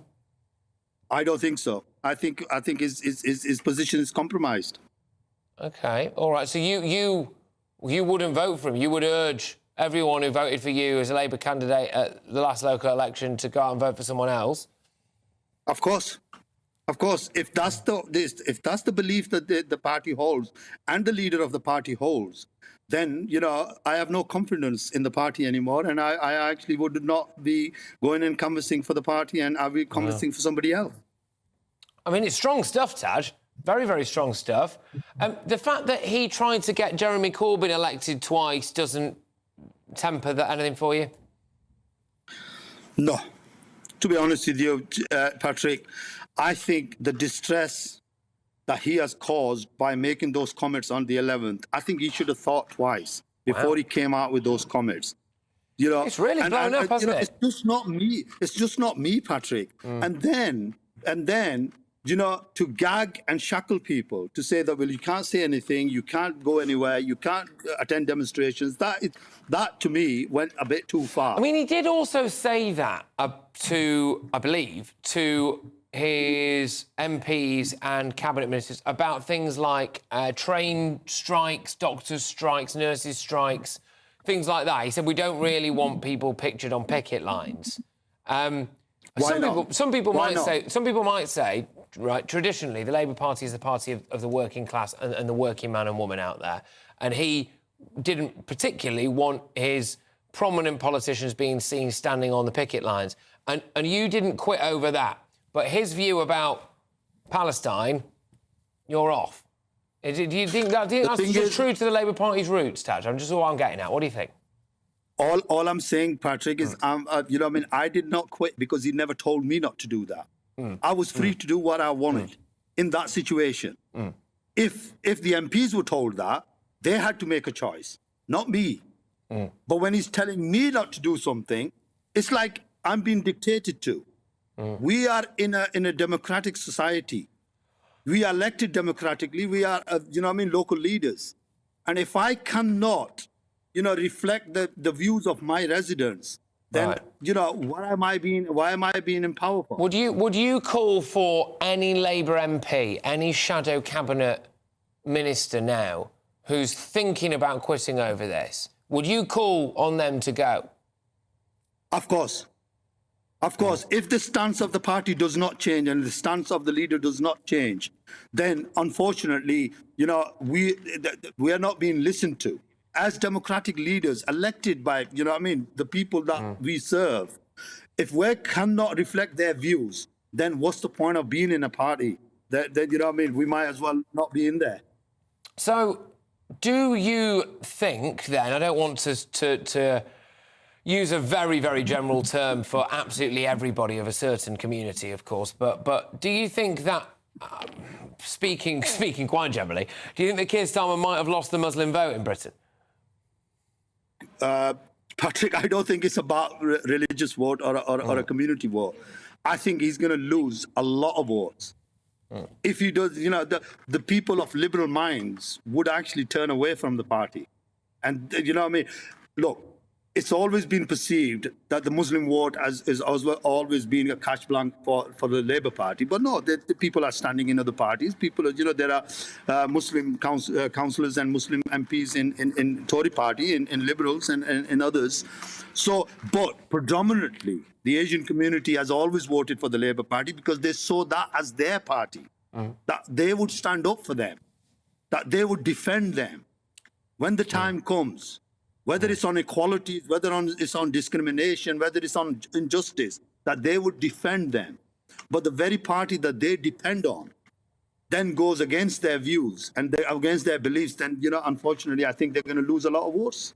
Would you vote for Jeremy Corbyn? Anytime. Really? Yes. Yeah, because, I mean, I suppose... Because I suppose in this current context, right, in this current context... He has come out in the past, hasn't he, and said that things like he's got friends in Hamas. Would that not bother you? No, to be honest with you, look, I don't think he's talking about a terrorist organization that Hamas has actually become or been labeled. You know, Hamas was democratically elected by the Palestinian people. Well, yeah. And at that time, those people that was, you know, elected them, right? There may have been people who were sympathetic to the Palestinian cause. If a group of those people actually then tear away from that, then I've told you, I do not support Hamas. I do not support their ideology. But Jeremy Corbyn had views which actually reflected justice. OK. Interesting. Interesting stuff. Taj, look, thank you very much. It's been great to have you on the show. And I hope to chat to you again soon, because, look, let's be honest, this issue is not going away anytime soon. So you take care. All right, look after yourself. Taj Salamna is one of the councillors who has quit over Sir Keir Starmer's comments about Israel. Fascinating, that. I think fascinating. He's got big problems, hasn't he, I think, here? As it turns out. You can get loads more on this story on our website, gbnews.com. It's the fastest-growing national news site in the country.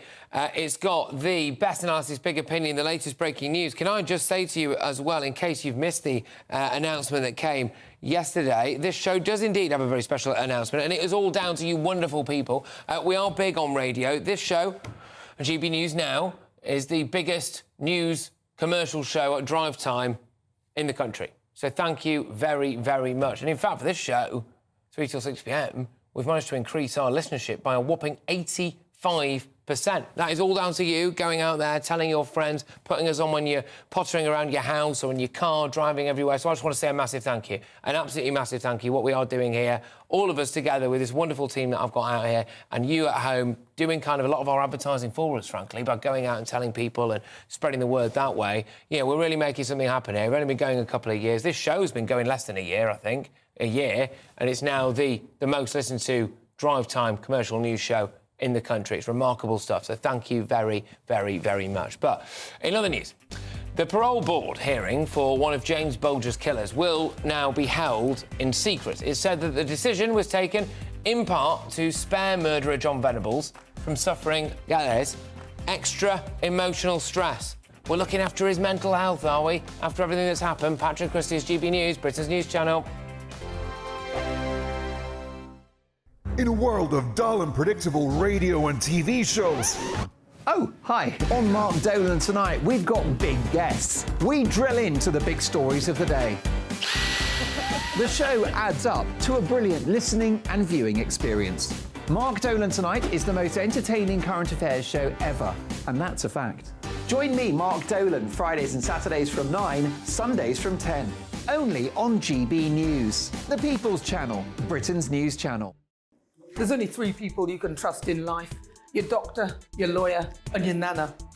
I'm not sure. So join me, Nana Acquare, at 3 p.m. every Saturday and Sunday, where we discuss the biggest topics of the weekend. Be ready for battle. Could you be quiet? What is this? It's my new teeth. It's your new teeth. I don't bite. Well, not without a good reason. Always honest, always fun. Every weekend at 3 p.m. on GB News, the People's Channel, Britain's news channel. The Jubes and Kerr, we tackle the issues of the day with real, robust debate, both sides of the fence, battling it out with me in the middle with my forthright opinions and views. And often really interesting things happen because you start with a position and then by the end of the debate you find actually, I might not have thought about that one. What we need in this country is 2 new political parties. You should maybe think about doing a 2024 calendar. I'm Michelle Dewberry and I'm keeping you company right through until 7 o'clock this evening. GB News, the People's Channel, Britain's watching. Join us every night on GB News at 11 p.m. for Headliners, which is 3 top comedians going through the next day's news stories, which is exactly what you need, because when the establishment has gone crazy, you need some craziness to make sense of it.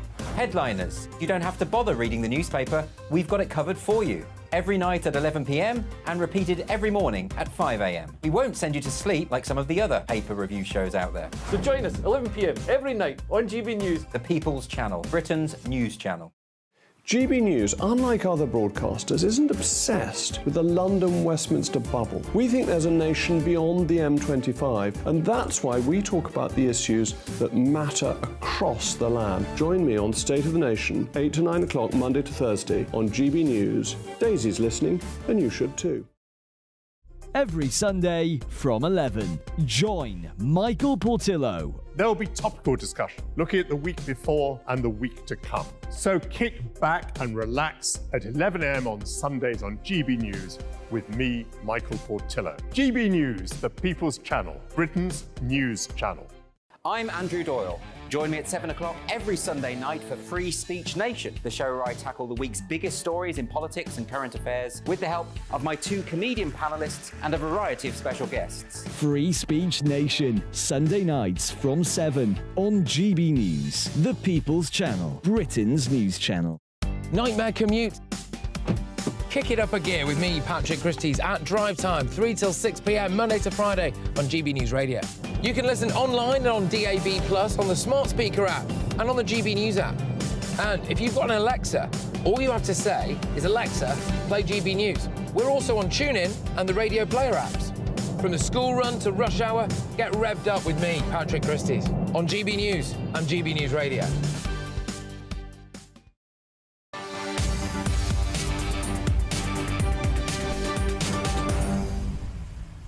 Welcome back. 26 minutes past 4. You're watching or listening to me, Patrick Christys, on GB News. In just a few minutes' time, I will have this news about another BBC controversy. I'm quite angry about this, actually. As kids' programme Newsround is criticised for teaching children about white privilege, right? Why? Why do we have to teach kids about this race ideology that's very contested, by the way? When will Newsround be doing its package on the plight of the working-class white boy who appears to be underachieving left, right and centre? Never is quite possibly the answer to that. But before that, I want to talk about a couple of legal stories that are in today's news. First up, the mother of murdered toddler has criticised James Bulger, has criticised the decision to hold the parole board hearing for one of his killers in secret. A number of media organisations have asked for John Venables' 2-day hearing next month to be held in public. So Venables was 10 years old when he killed James. He was actually released now in 2001, but he's currently in jail after being found guilty of possessing child abuse images. So this guy did what he did. Very young age, doesn't excuse what he did, in my book. Anyway, some people out there think that the age of criminal responsibility should be raised. They're sending a 10-year-old, charging them with crime, convicting them of a crime that heinous for somebody so young is not accurate. I do not fall into that camp. I personally believe that you absolutely know, certainly when you, as I'm sure we all do, we don't need to go into the absolute vile nature of the exact nature of what happened there with little James Bulger, do we? But the manner in which they committed that crime, I think they were old enough to know what they were doing, and therefore the punishment should befit that. To be out not that long afterwards, and then to be recalled again. We've had changes of identity, haven't we? Massive taxpayers' expense here, and possessing child abuse images. I'm not sure that those people get better anyway, do they? Generally, people that look at those kind of images, I'm not sure that they can ever really be cured of that. So you've got someone there who is, by most people's metrics, I think, dangerous and evil. And there is a consideration that he could be released again. That in itself was annoying. But the fact that he now will have that hearing in private to protect his mental health, to protect him from going through anxiety or anything like that. Again, have we got our priorities a bit wrong there? I don't know. What do you think? Get in touch on that one. The other story, legal story, concerns the campaign to force convicted killers to appear in court for their sentencing. So Justice Secretary Alex Chalk says that the judges will have power to make some people appear. You will all be aware of this. There's been a few prominent cases recently, hasn't there, actually, where someone's done something absolutely deplorable, despicable, some of the worst crimes you could possibly imagine. They go through the court case, they plead not guilty throughout of it, so they long it all out, they drag it all out, they put the family through absolute hell, having to relive everything, instead of just pleading guilty and getting the whole thing over with. And then, boom, it comes to sentencing, and they refuse to appear in the dock. They refuse to appear in the dock. They're sitting there. There's talk, isn't there? Should we drag them to the dock? Should we beam the live footage of their sentencing into their cell? What should we do? Could we add to their sentence? That doesn't work if they're going to get a full life tariff. Should we take away their privileges? These conversations that rear their head. But the Justice Secretary now says that some criminals would use their sentencing hearing as a propaganda exercise. So Thomas Cashman is a good example. He murdered 9-year-old Olivia Pratt-Corbell, and he's one of a number of killers who have refused to come to the dock for their sentencing. So the concern would be that they would use it as a platform to then spout things. Certainly if someone was say, went on a political rampage or someone was a terrorist with a warped ideology. I could imagine a situation where they're in the dock there shouting their radical views. I suppose then what would you do about that? Would you gag them? Could we do that? It looks uncivilised, doesn't it? It looks un-British, but is that the way to make sure that they hear things like victim impact statements and that they hear the full force of the law? gbviews@gbnews.com. But there's loads more still to come between now and 5. In fact, can I just go to the inbox quickly? I can, I think. Yes, I can, because I have had a couple of wonderful emails in. Carol's been on. Carol, thank you very much, who says, very chuffed that the latest radio figures are out and they're great. Thank you very much. She just says that she wishes I'd read a few more emails out, like mine. So, Carol, there you go. I wanted to read that. Thank you very, very much. Lots of reaction to a story that I'm going to be doing next, which is the BBC.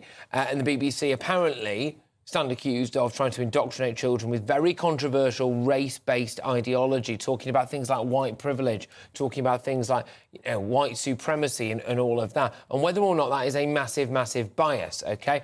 Nick's been on. He says how strange it is that, according to the BBC, Hamas are only militants after 1,000 people were murdered. But when 60 people are killed in the UK, supposedly it's terrorism. He goes on to say the BBC has always had a bias. The BBC, of course, will deny that it is biased when it comes to things like Hamas, but, you know, the public have spoken on that. Loads more still to come between now and 5 o'clock. I will tell you why. Yes, the BBC has got itself into more controversy, but, of course, first, it is now your headlines with Polly Middlehurst.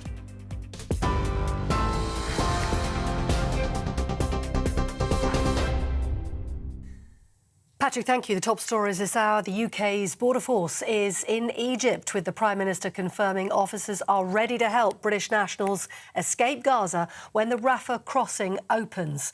Cabinet ministers held an emergency Cobra meeting this morning to discuss the escalating crisis in the Middle East. The government's pushing for a pause in fighting, rejecting calls for a full ceasefire to facilitate the delivery of that aid. Meanwhile, in Gaza, hundreds of people are searching for bodies after another night of Israeli airstrikes. The health ministry in the Hamas-controlled territory says the death toll has now passed 7,000, including almost 3,000 children since October the 7th. Israel maintains it's targeting the terrorist group, but Arab nations have released a joint statement condemning what they say is the collective punishment of Palestinians. And in the United States, a gunman is still on the loose after killing 18 people and injuring 13 others in the state of Maine. Police are looking for 40-year-old Robert Card, an Army reservist who's considered to be armed and dangerous. Those are the top stories. More on all of them by heading to our website, gbnews.com.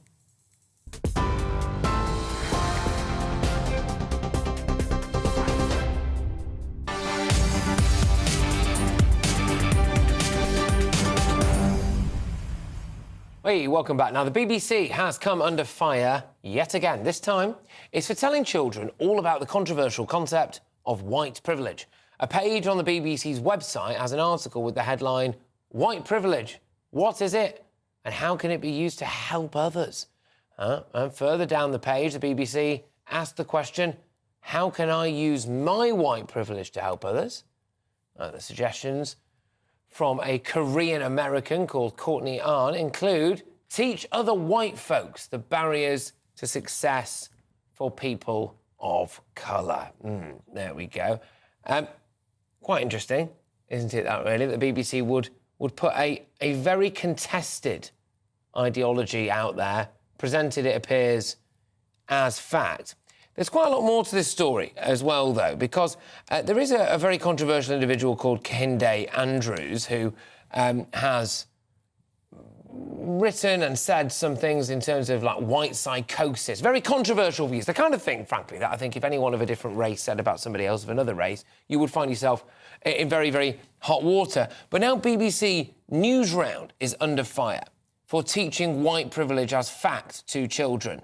And in no small part it is because of the ideologies that this individual puts out there. Joining me now is Dr. Alka Sagar-Cuthbert, who is the director of Don't Divide Us. Dr. Alka, thank you very, very much. Do you think the BBC should be teaching white privilege as basically a statement of fact?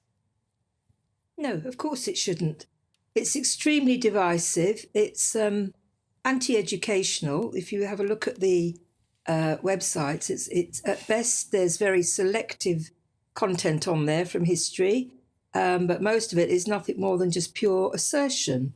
And it seems the only academic they're giving a free and open platform to is Professor Andrews. He's a professor of Black Studies. And there's no opposing view offered at all. In fact, the very possibility that there might be a different view isn't even acknowledged on any of the Newsround websites. I mean, it's really quite unjustifiable, I think, in any terms. So Kehinde Andrews is a professor of Black Studies at Birmingham City University, and he leads the Black Studies Association. He has released a video, which is on Newsround. Newsround have asked him to do a video, talking about what white privilege is. He says white privilege means not having to worry about racism. I would contest that slightly. He says, for me, white privilege is the benefits that you get from being white. If you're an ethnic minority, there are certain disadvantages you have. For example, you're more likely to be unemployed. White privilege is not having to deal with racism. He goes on. There's quite a lot of this. Do you think there's any truth to that? No, I don't. Not the way that that's formulated. No, I mean, you know what the thing about never having to experience racism. Well, I mean, all I could just say is, so what? As an individual, no one will ever. You'll never experience what I experience, or vice versa. But you know, we can talk. We have language. We have all kinds of ways of communicating. And the kind of use, the flinging about of a single statistic, as if that incontrovertibly proves the existence of racism, is just silly. I mean, it wouldn't pass muster in a first-year sociology course. So it's incredible to think a professor or the BBC are using them in this way, really, and they're presenting that to children. I've got 5 things here. I've got 5 things here that kids are being told to do. And when I think back, when I was younger, and I used to watch Newsround, or I used to digest some of the BBC's online content as a young child, right? I absolutely was not thinking critically at these ages. I would have looked at this and taken anything that I saw as absolute fact. Whether or not I acted on that was up to me, but I would have taken what they were saying to me as fact. They've gone, what should I do with my white privilege? So there you go, straight off the bat, every single person who's white has got some form of privilege. That's what I would take away from that. Teach other white folks the barriers to success for people of colour. Promise to listen to and amplify the voices of people of colour. Be more than not racist. Be actively anti-racist. Confront racial injustices even when it's uncomfortable. There's obviously one more there as well. But that not racist, be actively anti-racist. Does the BBC have a duty to be telling children this kind of stuff, do you think? No, it doesn't. Its duty is to educate, inform and entertain, to be impartial and to help understanding of the world. Presenting this material is not only presenting a false understanding of the world, it's presenting a really divisive ideology to very young children. We've had emails from parents whose children have come back from school, primary school, and recently there was one just the other day, and the parent saying her daughter doesn't want to be white because she's been told at school to be white is to belong to a group that kills black people. What kind of national public service funded by the public thinks that's okay to be putting out there? When I look at, so I'm on the BBC website right now, the page that this is all on, okay, and I scroll down it, and it goes more on this story. Who was Malcolm X? And then watch our special programme on US protests and racism with a massive picture of George Floyd there as well. Are they giving out quite a skewed view here of potential reality when it comes to race relations and also events? I think they really are, Patrick. I mean, and it kind of breaks my heart because when I think of, there are certainly instances you can pick out, as Andrews does on one of his things, race riots in Britain, and he talks about the 1919 killing of the black man in Liverpool and other riots. But what he doesn't say is during the exact same time, immigrants were arriving in Britain and were integrating and getting on very well with their lives in Sheffield and other places. There's historical evidence that supports that. He doesn't talk about how in during the Second World War, white working class people stood up with the black GIs to fight alongside them against their officers. So, you know, there are so many. It is, you know, or about slavery, you know, who was it that brought the manumission of Frederick Douglass? It was the people of Rochdale, you know, the Quakers, who got together and organised that. So I think, you know, to be impartial, you need to present a fuller historical picture. I mean, That's not what they're getting. There is literally on this page a link to the white privilege TikTok challenge. Seriously, with the phrase "white privilege is real" on it. So children accessing all of this will be confronted by a bloke called Kehinde Andrews, who is the professor of Black Studies at Birmingham City University, who believes in things like white psychosis and all of this stuff, and is very vocal about saying that on national television. They will then see stuff about white privilege being real. They will then be told that they have to be anti-racist, and then they can go and read things about Malcolm X and George Floyd. And this is all on our state broadcaster's website there. I do think it's potentially quite dangerous, actually. But look, thank you very, very much. It's great to have you on the show. I could talk to you all day, but we are out of time now. It's Dr. Alka Segal Cuthbert there, who's the director of Don't Divide Us. Get your views coming in on that. I'll go to the inbox shortly, gbviews@gbnews.com. But there is a stark warning from Rishi Sunak today. He says that artificial intelligence could be used to build chemical or biological weapons. I mean, it's massive. Before, I just thought they were going to take people's jobs, or, you know, it was going to, I don't know, end up doing something fruity on my computer. But no, now, apparently, they can help build chemical and biological weapons and do goodness knows what with them. Patrick Christys, GB News. This is Britain's news channel.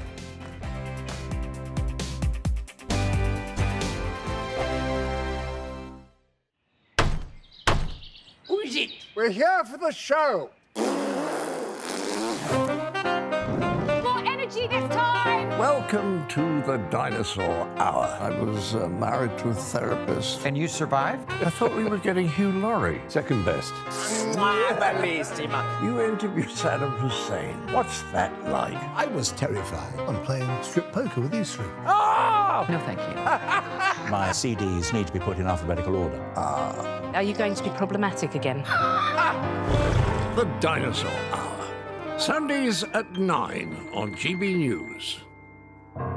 What you get for breakfast is something that, if we do our jobs right, you will wake up to news that you didn't know the night before. It's a conversation. It's not just me and Eamon. We want to get to know you, and we want you to get to know us. From 6, it's Breakfast with Eamon and Isabel. Monday to Thursdays on GB News. Britain's news channel.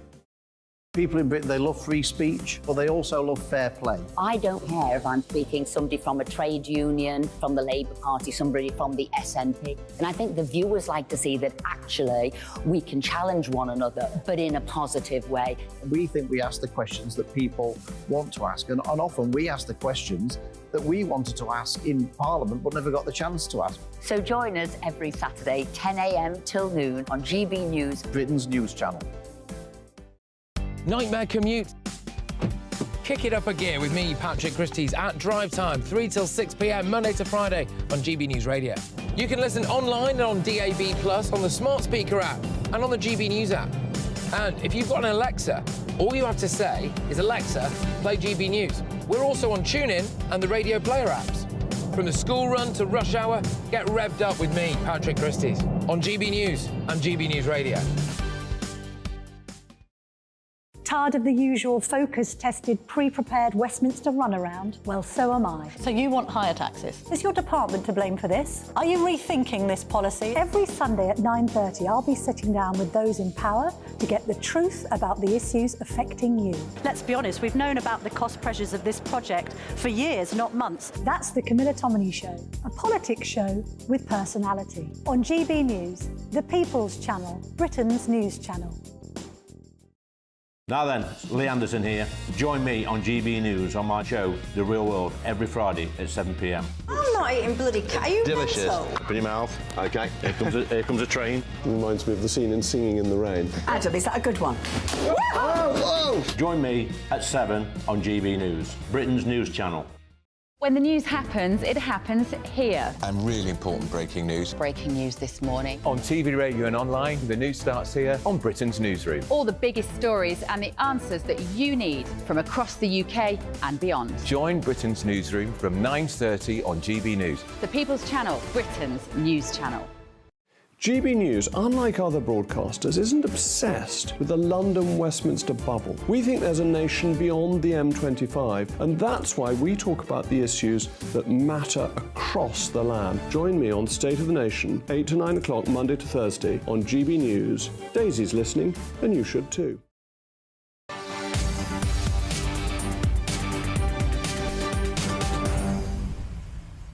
Welcome back. It is 4:46. You're watching or listening to me, Patrick Christys, on GB News. Now, at 5, I will ask whether foreign nationals who glorify Islamist terrorism should be deported. The vast majority of people in a new poll say that they should.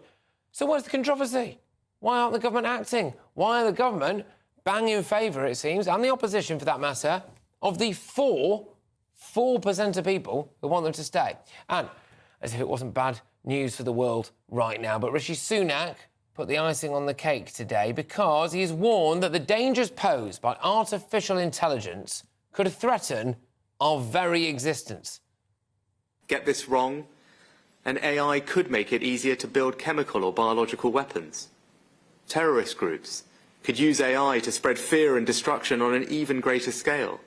Criminals could exploit AI for cyber attacks, disinformation, fraud, or even child sexual abuse. And in the most unlikely but extreme cases, there is even the risk that humanity could lose control of AI completely, through the kind of AI sometimes referred to as superintelligence. Right, oh, cheer us up, won't it? I'm joined now by Connor Lee. He's the CEO of AI firm Conjecture. Right then, Connor, so on a scale of 1 to 10, how likely is it all that AI is going to be the end of the world for us?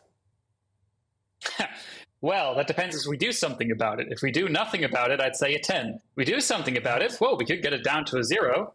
Depends on how hard we try. Seriously, if we just sat back now, in your view, and did nothing about the thing that we created, it would kill us all. Absolutely. It's quite simple, really. If you build something, if you build a machine that is more competent than humans at manipulation, deception, politics, science, business, everything else, and you don't control it, which we don't know how to do, then the future will belong to them, not to us. It's really that simple. Yeah, another worrying thing you just said there, mate, is that we don't know how to control it. Indeed. Yeah. This is the core problem. Is that, we could get good things out of AI. There's a lot of great science to be done. But fundamentally, systems are getting more autonomous, more generally intelligent, better at deception, better at, manipulating humans, better at inventing new technologies, potentially building biological or chemical weapons, or even worse. And our ability to control them is not improving. How come it wants to deceive us? This is what was one of the many things about AI that I think it's quite obvious I don't understand. So why would this thing decide to develop things like deception? Because it's useful. These systems are given tasks to solve. They were building them to do work, to make money, to do whatever. And in the process of doing that, manipulating humans is very useful. And if you're very smart and you're really good at manipulating humans, well, you could become, head of a state. You could become a billionaire. You could get lots of things. It's just a useful thing to do. It's not that the AIs are evil. It's not that they want to hurt people. It's that they don't care. They're sociopathic. They have no emotions. Right. They don't care about good or evil. I know a few people like that, to be fair, Connor. So in terms of building a biological weapon, again, how would they go about doing that? Because I like to think at some point someone would spot that, like, hey, where's that robot going with that nuke? Well, I would sure hope so, but the truth is, if the robot is much smarter than you, who knows what they would do? Unfortunately, the genetic sequence for smallpox is available online. You can go download it right now, and you can synthesize it in a lab. Canadian researchers have successfully, from scratch, synthesized an extinct version of smallpox called horsepox in a lab. Yes, thank you. Thank you for saying this. This is my exact reaction. This winds me up. No, seriously, Connor, this really does. This stuff winds me up. You read about this. I read about that. Look, so you've got an extinct version of a virus or whatever it is that could kill us all, right? What kind of... goes, I am gonna go and revive this thing. Why do people do this? Yep. And we've created AI. We've all seen the films, Connor. We know how this ends. Yep, I agree. It's really crazy. Like, the Prime Minister literally today acknowledged the extinction risk, the death of you, me, our kids, everyone from superintelligence. At this point, we all agree that we're playing Russian roulette. We're just quibbling about how many pulls away the bullet is. Currently, the government and big tech is pushing policies that they call responsible scaling, which is a policy that basically says, well, we're allowed to keep doing this, keep building more and more powerful AIs, until at some future point we see dangerous signs of some kind. And the government needs to prove that, not us. This is crazy. Like, this is saying, let's keep pulling until we find the bullet. Yeah. No, it is. And it is actually very revealing. Weirdly, our creation and then use of artificial intelligence is so revealing about our own intelligence as human beings, actually. Look, thank you very much, Connor. Great stuff. Real pleasure to have you on, and I hope we talk soon if we stay alive. That's Connor Lee there, who's the CEO of AI firm Conjecture. I've got some breaking news for you now. We are political editor Christopher Hope. OK. Wow. Christopher, what is the latest, please? Yeah, Patrick, there's a statement out from Surrey Police saying that they can confirm a man was arrested yesterday morning in Hawley on suspicion of rape and possession of controlled substances. He's been released on conditional bail pending further inquiry. Now, newspapers The Sun and The Guardian are reporting that this man is a prominent Conservative MP arrested on a rape allegation. We know nothing more than that, and of course we can't speculate about identity, but this is another issue for Mr Sunak, the PM, Rishi Sunak and his government. Yeah, what can you say? I mean, again, purely an investigation. We don't know more than that, but it's a real issue, I think, for the Tory party, and one of discipline, and a further issue here in terms of how this party is running the government. OK, look, Christopher, people who have just joined us, so this is pretty major breaking news. Just reiterate that. So a Conservative MP is believed to have been arrested on suspicion of rape, correct? Where was the arrest again, sorry? The arrest happened in Hawley on suspicion of rape and some form of drugs. We're finding it now, but we're getting a statement right now from Surrey Police. Okay. On suspicion of rape and possession of controlled substances. He's been released on conditional bail pending further inquiries. Oh. This could be a big issue as it goes forward into and it could trigger a by-election, of course, if anything happens further to it. All right, Christopher, thank you very much. We will get more on this big breaking news story and we'll bring that to you as and when we get it. Christopher Hope there, our political editor in Westminster. Yeah, Conservative MP has been arrested on suspicion of rape and possession of a controlled substance.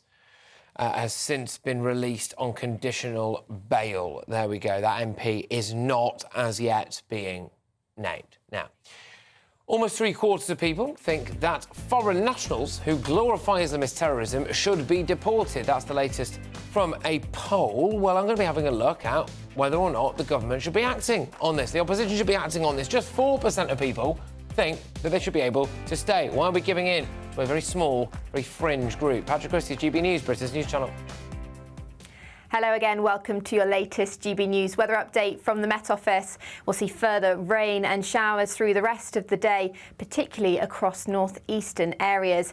That's because low pressure is very much in charge. It's staying to the west of the UK, but that's going to push a sequence of fronts across us over the next few days and into next week as well. Now, that rain will persist across northeastern areas. There's still a warning in force all the way through until Saturday here.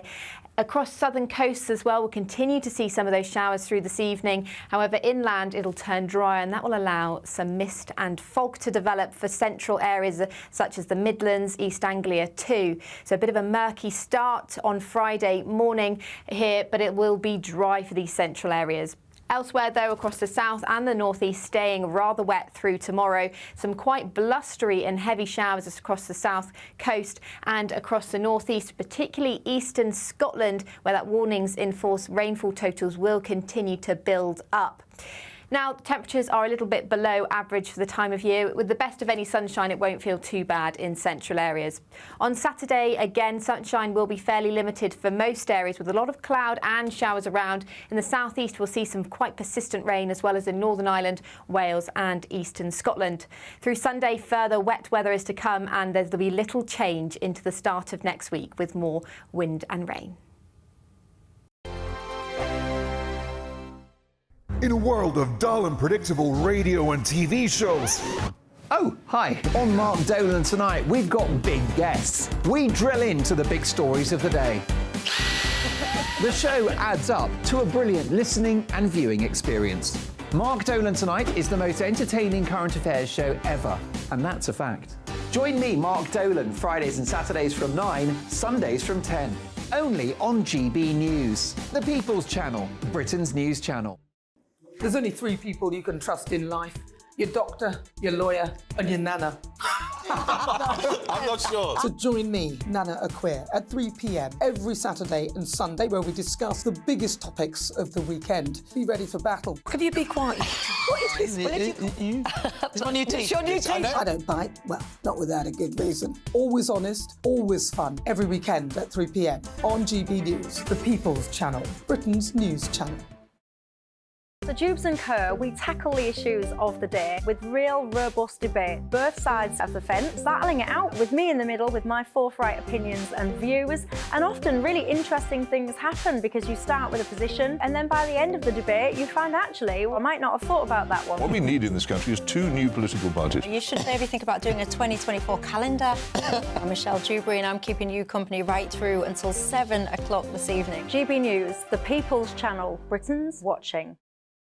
Join us every night on GB News at 11 p.m. for Headliners, which is 3 top comedians going through the next day's news stories, which is exactly what you need, because when the establishment has gone crazy, you need some craziness to make sense of it. Headliners. You don't have to bother reading the newspaper. We've got it covered for you. Every night at 11 p.m. and repeated every morning at 5 a.m. We won't send you to sleep like some of the other paper review shows out there. So join us 11 p.m. every night on GB News. The People's Channel, Britain's news channel.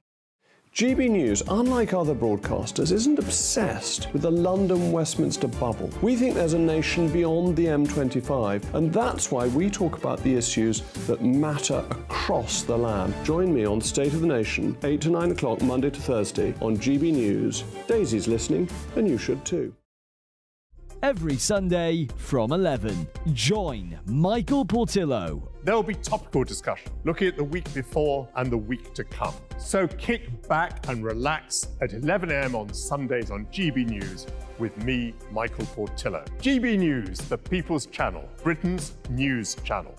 I'm Andrew Doyle. Join me at 7 o'clock every Sunday night for Free Speech Nation, the show where I tackle the week's biggest stories in politics and current affairs with the help of my 2 comedian panellists and a variety of special guests. Free Speech Nation, Sunday nights from 7 on GB News, the People's Channel, Britain's news channel.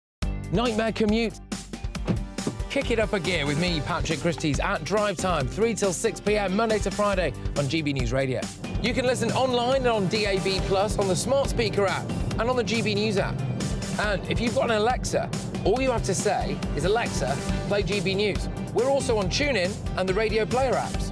From the school run to rush hour, get revved up with me, Patrick Christys, on GB News and GB News Radio.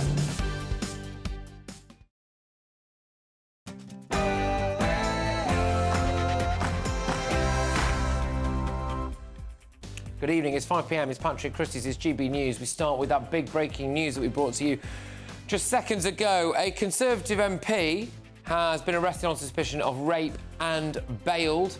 They are not being named for legal reasons. In other news, should we be deporting people who back terrorist organisations, foreign nationals living in Britain who back terrorist organisations. A new poll says that nearly 3/4 of you think that we should. OK, fine. In fact, only 4% think that we shouldn't. I'm sorry, but why is this government and the opposition and politicians and some aspects of the media pandering to a fraction of the British population when it comes to not standing up for justice and national security? In other news, we'll be talking about this as well. 30% say that trans women are women. I think that's quite a large number of people, isn't it? In the UK at the moment, 30% of people think that trans women can be women. Fascinating. And Steve Coogan, yes, he's in hot water. Why? Well, it's because he has called royalists, people who like the monarchy, flag-waving idiots. Really, Steve?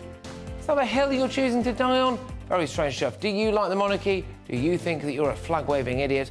And as well, we're going to be talking about this. Don't cancel Christmas. That's the plea. Yes, a Christmas market, a kind of Christmas do, as it were, at a very famous museum has taken the word Christmas out of it. We're in Winterval territory, aren't we?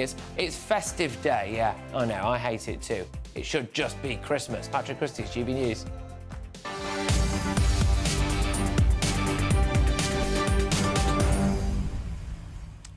GB Views at gbnews.com. Get them coming in. Look, quite a lot to go at there. I'll be with you just after we hear your headlines with Polly Middless.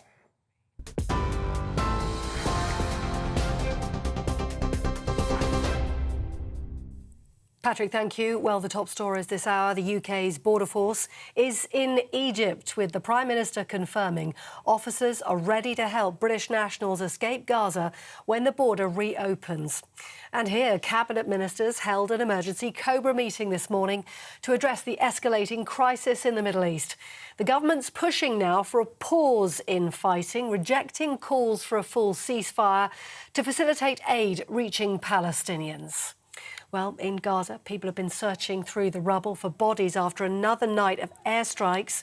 The health ministry in the Hamas-controlled territory saying their death toll has now passed 7,000, and they say that includes almost 3,000 children since October the 7th. Meanwhile, Iran's foreign minister has claimed Hamas is ready to release hostages and the world should support the release of 6,000 Palestinian prisoners. That comes as Arab nations released a joint statement earlier condemning what they're describing as the forced displacement and collective punishment of Palestinians. Israel maintains it's targeting the terrorist group Hamas. But the Palestinian ambassador to the UN, Riyad Mansour, has criticised countries for failing to condemn Israel's response. Why some feel so much pain for Israelis and so little pain for us, the Palestinians? What is the problem? Do we have the wrong faith?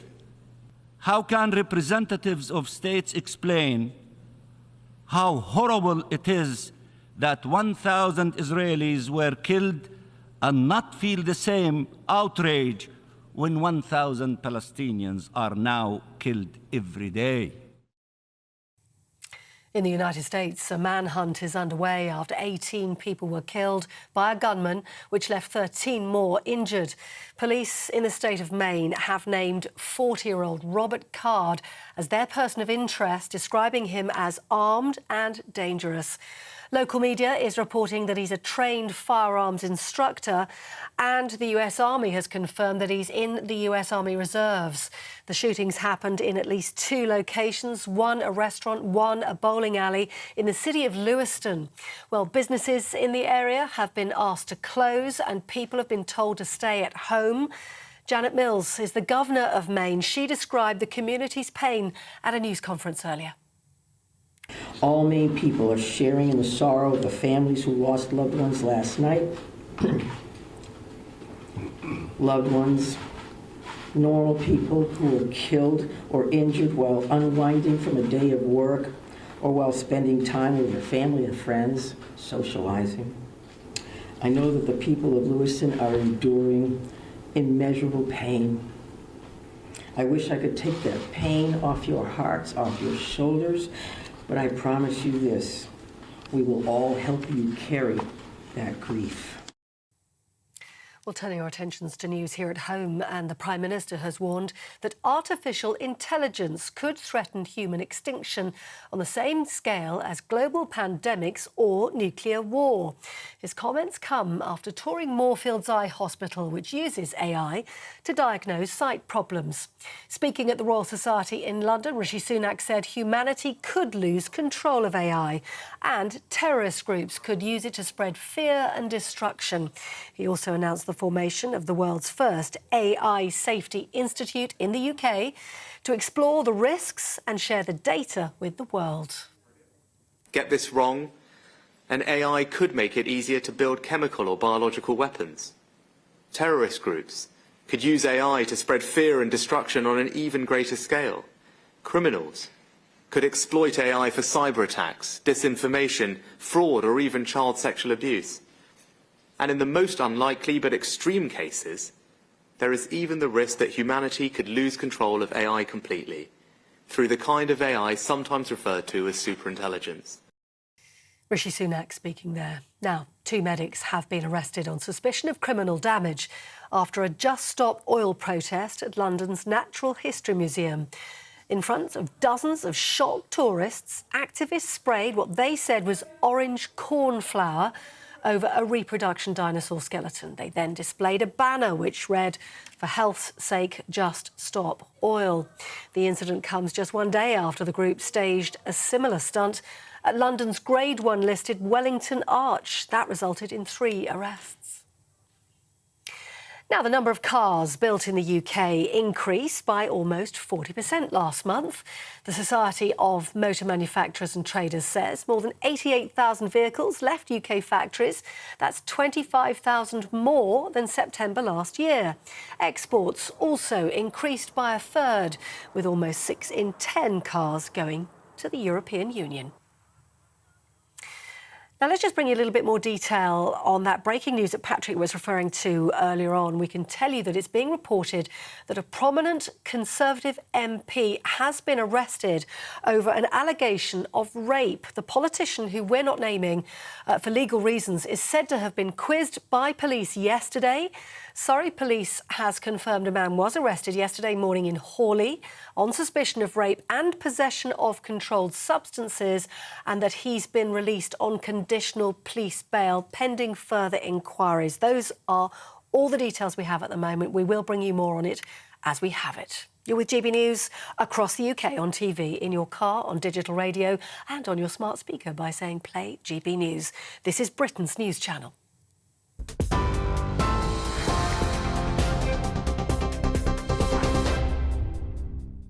Well, we start with the huge news that we broke just a few minutes ago, and it's been reported that a top Tory MP has been arrested on suspicion of rape. We can speak now with our political editor, Christopher Hope. Christopher, this is very much a breaking news story. What do we know, or what's been reported so far, then? So, Patrick, we know a few things. Let's be very clear and careful about this. We know there are reports that the individual arrested is a Tory MP. That's reported by 2 different news outlets. There's a statement from Surrey Police confirming a man was arrested yesterday morning, 25th of October, on suspicion of rape and possession of controlled substances. That person, the man, has been released on conditional police bail pending further inquiries. The Tory party, when we've gone to them, won't comment. So those are police statements to GB News and from the party and from the police, no more than that. It's a further reminder, I think, of the issue that we are seeing on repeatedly with the Tory party at the moment, with MPs falling foul of serious issues, in some cases investigations. It may lead nowhere, it may lead to prosecution, we don't know, it's very early stages, but it's just further, it indicates, I think, to voters, to people, that the Tory party is feeling a bit in free fall half the time. OK, all right, and it's been reported that this individual was questioned by police yesterday, and as I understand it, again, according to reports, has been released on conditional bail and is not being named for legal reasons, yes? That's correct, and that's quite common nowadays, that we in the media don't name these individuals until there might be a charging point, and that can be a long way in the future. We don't know any further to what this individual is. We don't know if the whips have asked this man to stay away from Parliament. We don't know that. He's reported to be an MP, and we're trying to establish that ourselves for GB News as well. So it's broken in the last 20 minutes, Patrick. OK. Look, Christopher, thank you for bringing that to us. We will go back to Christopher Hope, our political editor, for any updates, if indeed there are any. Christopher, thank you very, very much. Right, OK, there's loads of other news about today, of course, and one of the top ones is about some polling data that's been conducted, which shows that 70%, well, more, 74% of people think that foreign nationals who are sympathetic towards the views of terrorist organisations should be removed from Britain. And it got me thinking, really. I mean, surely we have to get foreign nationals in Britain who support terrorism on the first plane out of here. And if the Human Rights Brigade want to block that plane on the tarmac, well, they can get gone as well, can't they? But why should that be controversial? Why? So here is the latest data. Nearly 3/4 of people think that foreign nationals who glorify terrorism should be deported from the UK. So that's an overwhelming majority of people. The controversial view should be keeping them here. The controversial view should be trying to help bring them back into Britain, shouldn't it? Like the case of Shamima Begum, which is ongoing at the moment. In fact, when you really look at the numbers, 74% of people agreed that foreign terror supporters should be removed. I think the most important figure for me is that 4% disagreed. Just 4%. 11% said they didn't know. So just 4% would keep them here. Now, I'm sure that plenty of you listening to this right now may well be thinking that perhaps they should have their hard drives checked. You wouldn't be alone in that, would you? And before the usual types on social media start banging on at me now about how this is a hard right, far right issue, we're all a bunch of frothing great big Nazis, well, look, the data shows that 70% of Labour voters would deport them as well, and 73% of Remainers. So there you go. That is a heck of a lot of far right bigots, isn't it? This is the prime example for me of our politicians needing to get out a little bit more. It is the overwhelming majority view of people right across the political spectrum that if you support a foreign terror group, you should be deported. We should do some kind of mass public lie detector test, or probably just ask people, actually. I'm sure plenty of them would openly tell you. And if it turns out that they have sympathy for the Taliban, which a lot of people apparently helping with our counter-terrorism prevent scheme do, or Al-Qaeda, or ISIS, or Hamas, or anyone like that, then I think they should be on the first plane out of here. Now, of course, by this logic, there is a chance that we may have had to deport the former leader of the Labour Party, but that wouldn't have been the end of the world now, would it? We could at least do it with channel migrants, OK? If they are coming from countries where terror groups are prominent, we need to know, don't we? We need to know what their views are. The reality is that there is a very fringe group of about 4% of people in Britain.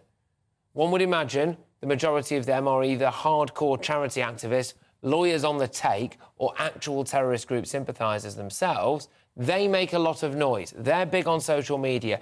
They really pipe up, don't they? They make it seem like there's probably tens of millions of them out there. But the fact is there isn't.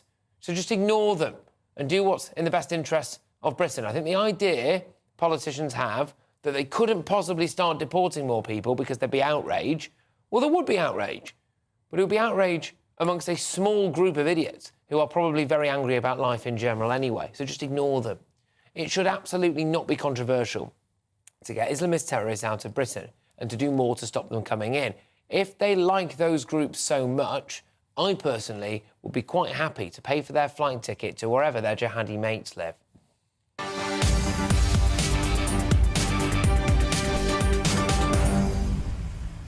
GB Views at GBNews.com. I'll go into the inbox shortly, keep those views coming in. But look, just in case you needed reminding, here is a little clip of some of the protesters calling for jihad last weekend. What is the solution to liberate people in the concentration camp called Palestine? Jihad! What is the solution? Jihad! Allah Jihad! Jihad! Top bunch of lads. Yeah, joined now by political commentator Suzanne Evans. Suzanne, thank you very much. So, 74% of people think that foreign nationals living in Britain who support a terror group should just be deported. Why aren't we doing more of this? Well, that's a very good question. And I think my only surprise, Patrick, is that it's not more, to be honest. And as you said earlier, there are 4% of people that actually disagree with that. I find that incomprehensible. we have a situation whereby... Right, OK, we're going to just... Suzanne, I'm very sorry about this. We've got a slight issue with your line there, so what we'll try and do is go back to Suzanne, which gives me the perfect opportunity, actually, to do something that I really enjoy doing, which is talk to you wonderful people directly. Thank you very much, everybody who's been emailing in. Right, OK, so loads of you have been getting in touch about what I've just said. I firmly believe that banner-waving fools, this is from Jim, should be deported. This is about the people talking about jihad and Muslim armies and stuff. He says, but it begs the question, where to? Now, I think that people convicted of terrorism should be deported when they finish their sentence, along with their family, back to the third generation. Jim, you can't go around doing things like that. You'd have to do, if you're going to do it, only the person who is responsible for the crime, OK? But you make the good point, Jim. Where do you send them? Where do you send them? Because, you know, let's say that they came from Afghanistan, OK, hypothetically here, and then they end up on the streets of Britain and then they shock horror support the Taliban, right? Well, do we send them back to Afghanistan? No, I would probably come down the side of yes. And surely, if they're sympathetic towards the views of the Taliban, then there wouldn't be any human rights issues there, would there? Although I'm sure we would find some. I'm sure that people would find some. Lots of people getting in touch. Jackie says, I'm a bit scared that our country is slowly being taken over. Jackie says that we can't even mention Christmas anymore. And we won't be able to go to any festival from Remembrance to Christmas markets. God help us, says Jackie. I think, Jackie, we have to try to stay a bit positive. It is easy. I'm guilty of this all the time. Okay, I'm guilty of this all the time. To get bogged down in the negative aspect of it and to get very concerned, get very angry, actually, about certain things. And you think, well, why are we changing the names of Christmas markets to, you know, winter festival centres and stuff like this? Why can't we use the word Christmas? Especially when we see other things out there being celebrated with pride, quite literally in the case of pride, but also certain other religious ceremonies, whether it's at Diwali, whether it's at Ramadan, whether it's all of those things. You know, they're celebrated. Why can't we do it all? Why do we have to remove things? And why should somebody be offended by having the word Christmas at the time of Christmas every single year? Now, I agree with you, Jackie. We shouldn't be so weak, in my view, but don't lose complete and utter faith in Britain. Loads of people, of course, still talking now about the terror supporters topic. We should be really on the ball with this and deport them as the way it's going. There could be civil war. This is from Dave. Dave, I wouldn't... Well, I mean, hopefully, I obviously don't think that we will descend into actual civil war, but I share your views in the sense of being concerned about it. I think what's happened with this latest conflict that we're seeing going on abroad at the moment with Israel and Hamas has hit home in a much more significant way that I can think of any other global event recently here on the streets of Britain. I think it ties in a huge amount of different issues all in one go. I think it ties in integration, multiculturalism. I think it ties in the potential terror threat.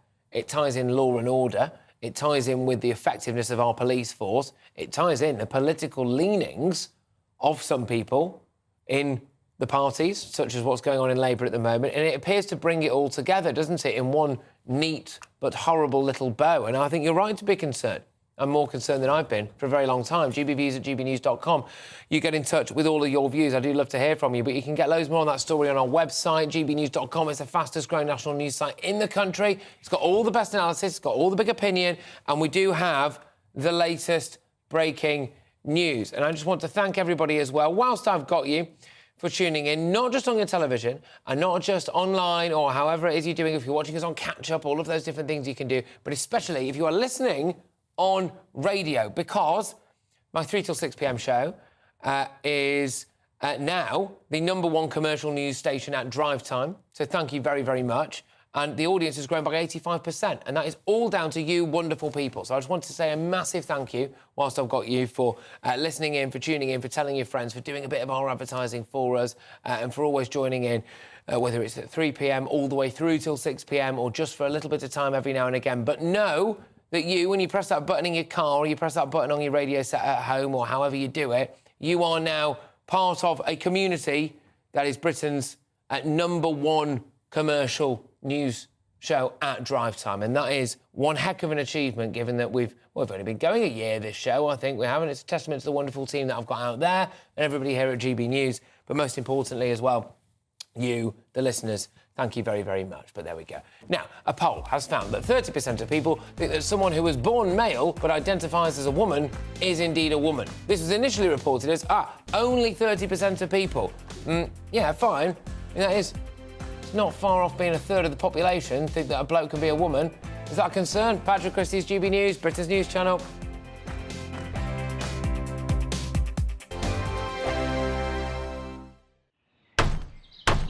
Who is it? We're here for the show. More energy this time! Welcome to the Dinosaur Hour. I was married to a therapist. And you survived? I thought we were getting Hugh Laurie. Second best. You interviewed Saddam Hussein. What's that like? I was terrified. I'm playing strip poker with these three. Oh! No, thank you. My CDs need to be put in alphabetical order. Are you going to be problematic again? The Dinosaur Hour. Sundays at 9 on GB News. What you get for breakfast is something that, if we do our jobs right, you will wake up to news that you didn't know the night before. It's a conversation. It's not just me and Eamon. We want to get to know you, and we want you to get to know us. From 6, it's Breakfast with Eamon and Isabel. Monday to Thursdays on GB News. Britain's news channel.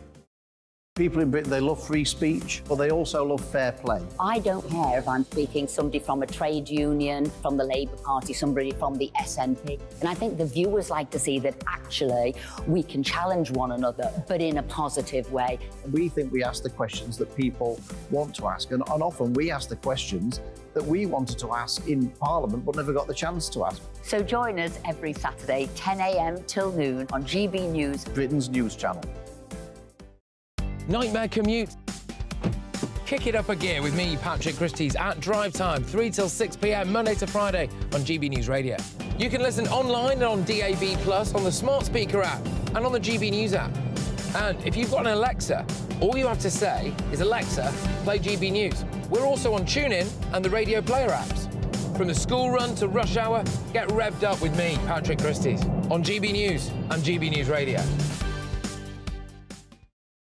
Tired of the usual focus-tested, pre-prepared Westminster runaround? Well, so am I. So you want higher taxes? Is your department to blame for this? Are you rethinking this policy? Every Sunday at 9:30, I'll be sitting down with those in power to get the truth about the issues affecting you. Let's be honest, we've known about the cost pressures of this project for years, not months. That's the Camilla Tominey Show, a politics show with personality. On GB News, the People's Channel, Britain's news channel.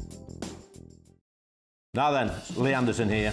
Join me on GB News on my show, The Real World, every Friday at 7 p.m. I'm not eating bloody cat. Are you Delicious. mental? Put your mouth. OK, here comes a train. Reminds me of the scene in Singing in the Rain. Adam, is that a good one?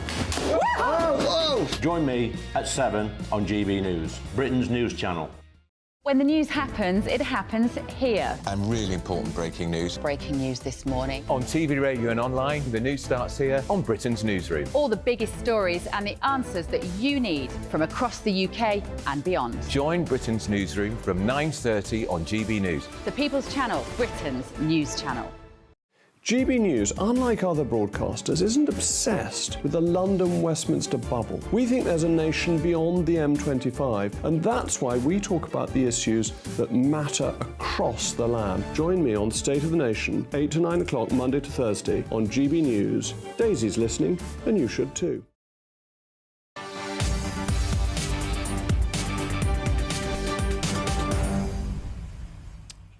Welcome back. It is 23 minutes past 5. You're watching or listening to me, Patrick Christys, on GB News. In a few moments' time, I will get reaction to Steve Coogan's claim that people who like the royal family are flag-waving idiots. I know. Yeah. But it's a question that has tripped up a load of politicians for some reason. I can't for the life of me see why, genuinely. Especially from the left. Weird, that, isn't it? It sounds like a basic question. Let me ask this to you now. What is a woman? Yeah? The answer's easy, isn't it? Well, Sir Keir Starmer's stance has changed in recent times, but Labour's leader in Wales, Mark Drakeford, former Scotland First Minister Nicola Sturgeon, they say that someone born male can be a woman. And a new GB News poll has found that a significant number of people agree with them. 30% agreed that someone who was biologically male at birth but now identifies as a woman is indeed a woman. Right. So 30%, that's a lot of people, isn't it? A heck of a lot of people. I'm joined now by Caroline Fisk, who is the founder of Conservatives for Women. Oh, we're going to go to Caroline in just a second. So you could look at it and go, right, so 70% of people still think that someone who was born a man can't be a woman. That's fine. The world's in great shape. We've not lost our marbles just yet.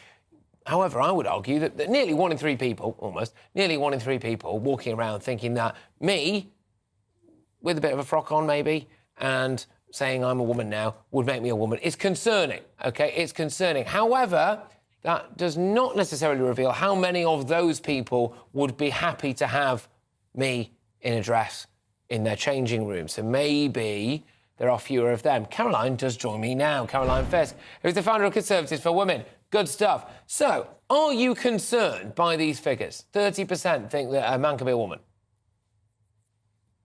Yes, I think that it's possibly that it's asked it quite flippantly outside of context. So I wouldn't take the result too seriously.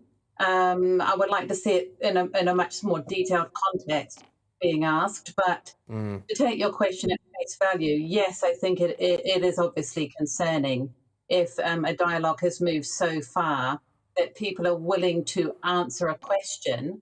A woman has a very clear meaning, and it means somebody's biological sex. So by definition, a man is not a woman. So it's pretty unclear what people are saying yes to. It's unclear what they mean when they give that answer yes. Yeah, I get that. And I think I was alluding to that a little bit earlier on by saying, look, we don't know whether or not those people who've ticked a box to go, yeah, of course, a trans woman's a woman. If I also then said to them, all right, would you be happy for them to be in your daughter's changing room? Would you be happy for them to be in a women's prison? So we haven't got the kind of depth to it there. But I just think psychologically, that number of people would have been a lot lower 10 years ago, would have been a lot lower 15 years ago, a lot lower 20 years ago, you know. Is there a concern now that maybe some indoctrination has taken place where people are kind of getting it into their heads from a younger age that, you know, trans women are women? What's going on? What's creating this shift, do you think? Well, yes, I think there's a lot of, not sure about the term indoctrination, but the way the discourse is presented, like even the words that people use, like, you know, a trans woman is a woman, by even using that descriptor trans woman, you've sort of created a tautology there. You're saying, well, a woman is a woman. But so I think language really matters, and we should probably go back to describing trans-identified males as trans-identified males. So I think, you know, if you ask the question, is a trans-identifying male a woman, I think you get a very different answer. So I think clarity in language matters. It changes how we think about people and about political discourse. So I think it would be important to go back to much more clear language, describe men as men and women as women. So I think that language shift has been very damaging and that we should stop doing it. Yeah, and create new categories as opposed to trying to fit people into the existing categories, then I suppose would be the option. We would, of course, in a practical sense, then probably need to build more general infrastructure, whether that was different changing rooms, bathrooms, prisons, but maybe that is just something that we have to do. If people want this in the modern world, then we have to adapt to it, do we? I think that's right. I think the first thing we have to be clear about is that women want and deserve single-sex spaces, single-sex services, single-sex sports. To me, that's the most important issue. And so let's be very clear about that. And then if you have some men saying, well, we don't identify as men, you then deal with that separately. And I think you've then got to be quite precise. Like, for example, sport is about physical bodies, so identity doesn't matter. So for me, I wouldn't be creating new categories in sport, but certainly, let's say in toilets, changing spaces, absolutely. But Caroline, this is the issue. This is the issue, though, isn't it? Yeah. Let's play the tape forward here. 20 years' time. 100% of people, 75% of people, 80% of people, whatever it is, think a trans woman is a woman. This is the way it's heading. You know, what do we do about that? If you think anything should be done at all, which you obviously do. Well, so I think we need to move back to much clearer language, and that's why lots of us have started now. and all sorts of groups have sprung up. Sex Matters, Fair Play for Women, all the different political parties have groups focused on this. So there's Lib Dem women, Labour women, Conservative for women, all fighting on this issue. And we remain very clear that women want single-sex spaces. So I think we need to separate out.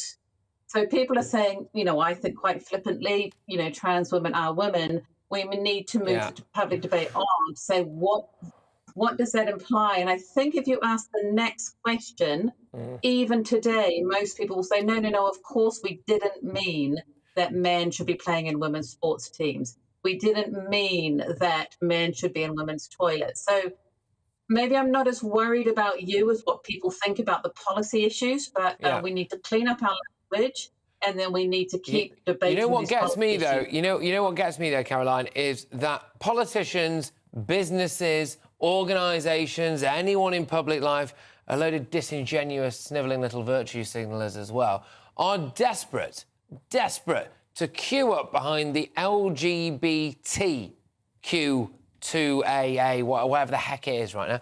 They're not that keen to queue up behind LGB, are they? Is that something that stands out for you, do you think? Absolutely, and we work closely with LGB Alliance, who are very clear that the T and the LGB are very different. And one of their big concerns is it's very often quite vulnerable young gay people, young same-sex attracted people, who are most likely to sort of buy into this idea, oh, well, maybe that was me who was born in the wrong body. So they would see it as a very harmful narrative, and one that we must all continue to fight. As for the corporates and the public sector, you'll find that most of the employees, I think, don't go along with it, but there is a climate of fear, and we absolutely have to challenge that. Strong stuff. Look, thank you very much, Caroline. Always a pleasure. Caroline Pfister, who's the founder of Conservatives for Women. Just reacting to that news, 30% of people think that trans women are women. You can definitely take that two ways, can't you? You can absolutely take that two ways. You can go, well, still 70% of people out there, that's an overwhelming majority. Why are politicians pandering to this lot? You could look at it and go 30% is a huge number of people, really, who are willing to potentially suspend biological and medical and scientific fact. But loads more still to come between now and 6. A former royal correspondent will have his say after Steve Coogan said that people who like the royals are flag-waving idiots. But right now, it's your headlines with Polly.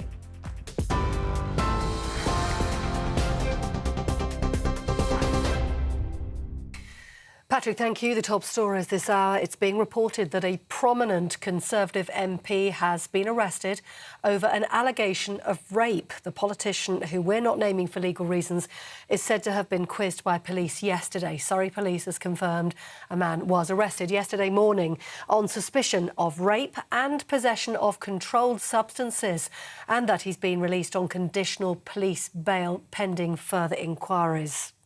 Also in the news today, the UK's border force is in Egypt, with the Prime Minister confirming officers are ready to help British nationals escape Gaza when the Rafah crossing reopens. Cabinet ministers held an emergency Cobra meeting this morning to address the escalating crisis in the Middle East. The government's pushing for a pause in fighting, rejecting calls for a full ceasefire to facilitate the delivery of that aid. And in the United States, a gunman is still at large after killing 18 people and injuring 13 others in the state of Maine. Police are now looking for 40-year-old Robert Card. He's an Army reservist who's considered to be armed and dangerous. Those are the top stories. You can get more detail by visiting our website, gbnews.com.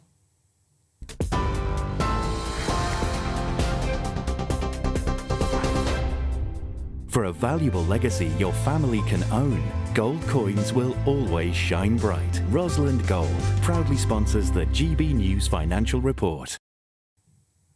Quick snapshot of today's markets for you, and the pound buying you $1.2102 and €1.1498. The price of gold is £1,638.65 an ounce, and the FTSE 100 has closed the day today at 7,354 points. Rosalind Gold proudly sponsors the GB News Financial Report.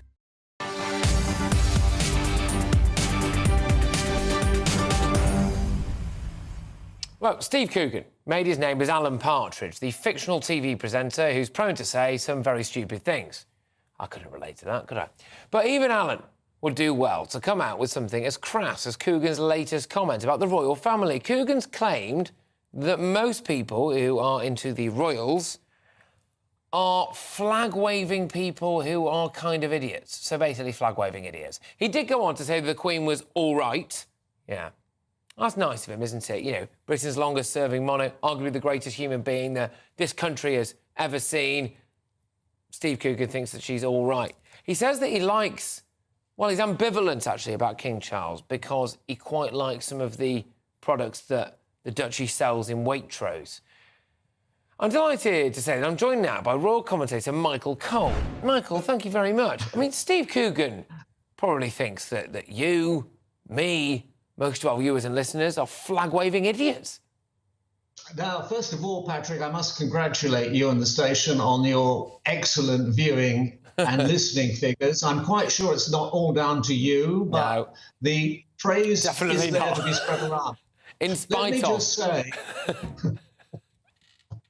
I observed wildly cheering, enthusiastic crowds from Saskatchewan in North Canada down to Christchurch in New Zealand, throughout the whole of the Caribbean, cheering the Queen. And what I felt they were doing, actually, was celebrating the fact that they're lucky enough to live in a constitutional monarchy, each of them a liberal democracy, ruled under the rule of law, where they can say anything and think anything and come out on the streets and welcome a monarch, as she was then and for 70 years, who was there by their invitation, because any country in the Commonwealth can decide to become a republic or to have a different form of government, but they don't, because they see the value in having a constitutional monarchy, which I've always felt is our best defense against extremism and dictatorship,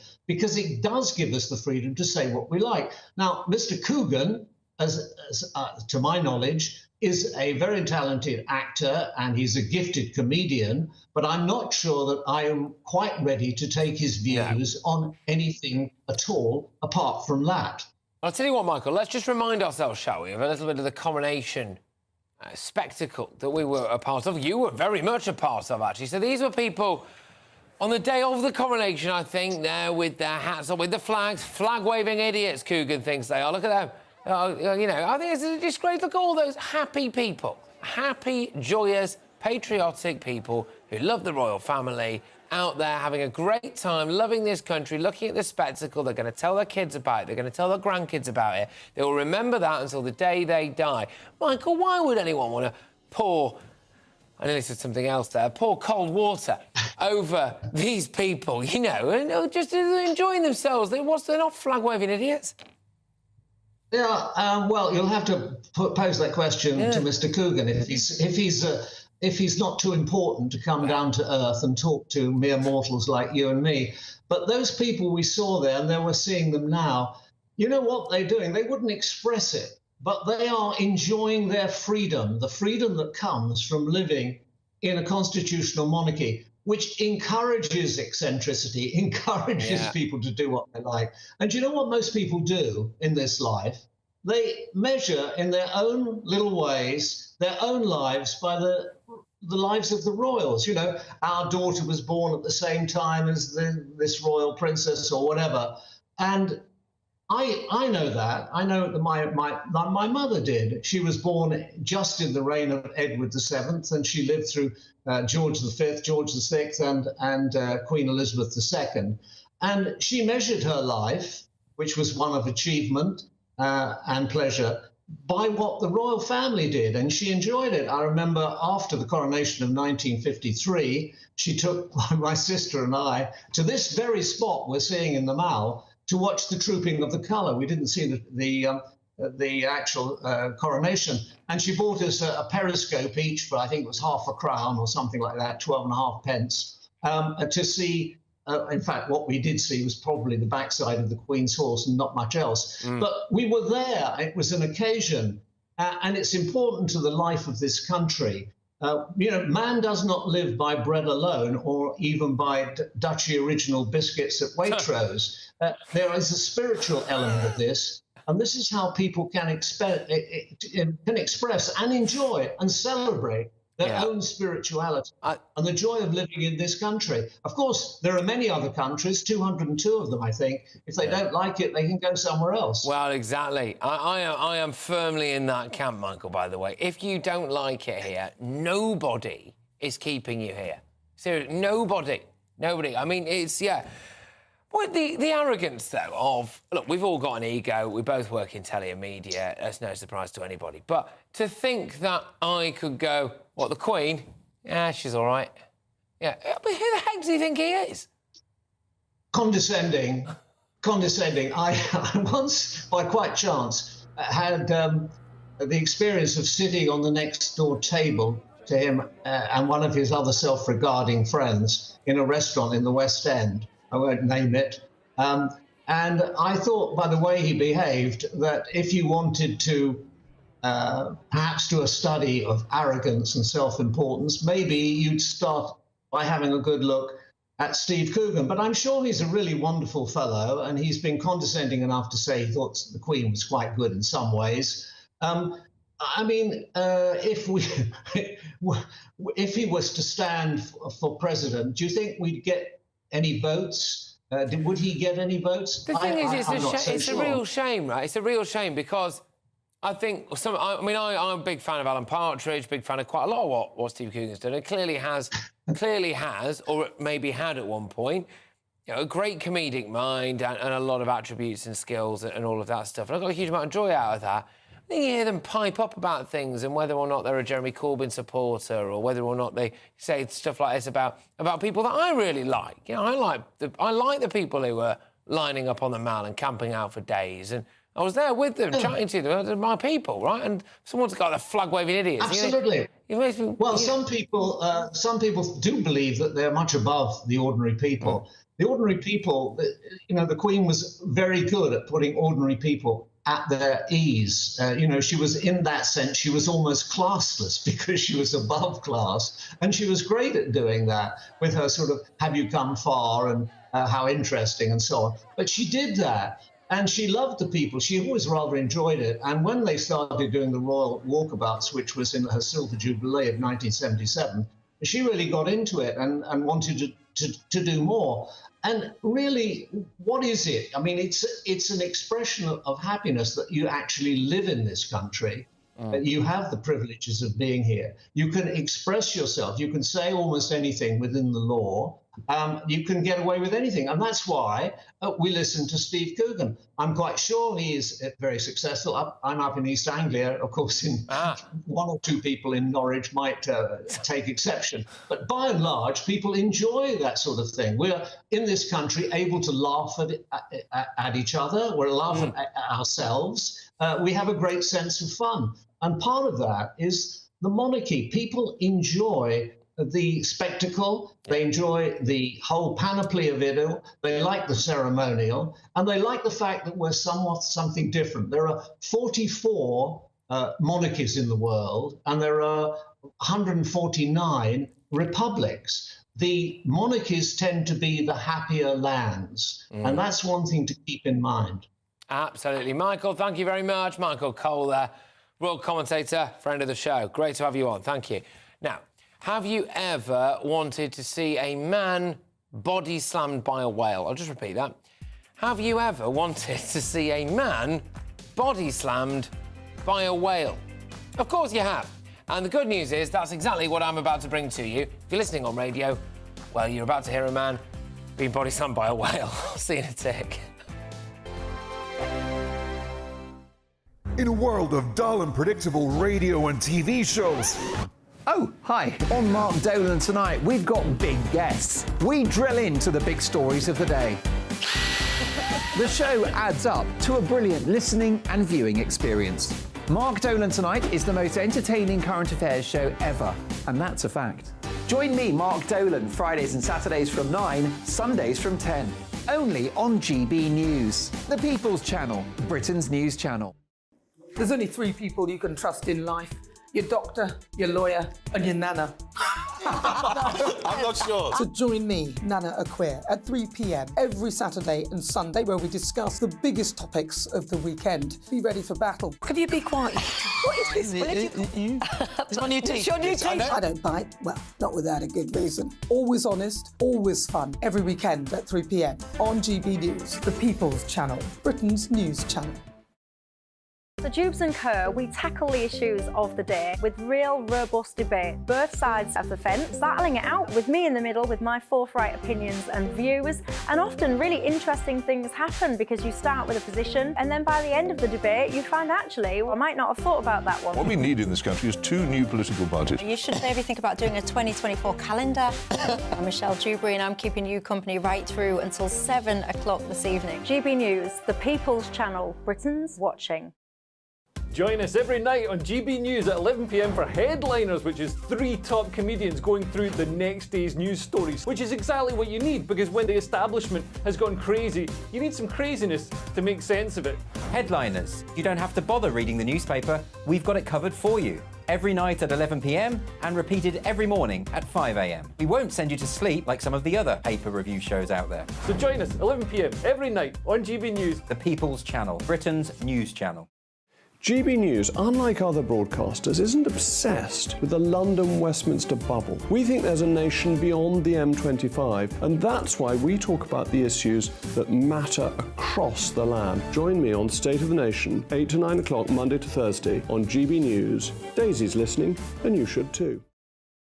Every Sunday from 11, join Michael Portillo. There'll be topical discussion, looking at the week before and the week to come. So kick back and relax at 11 a.m. on Sundays on GB News with me, Michael Portillo. GB News, the People's Channel, Britain's news channel.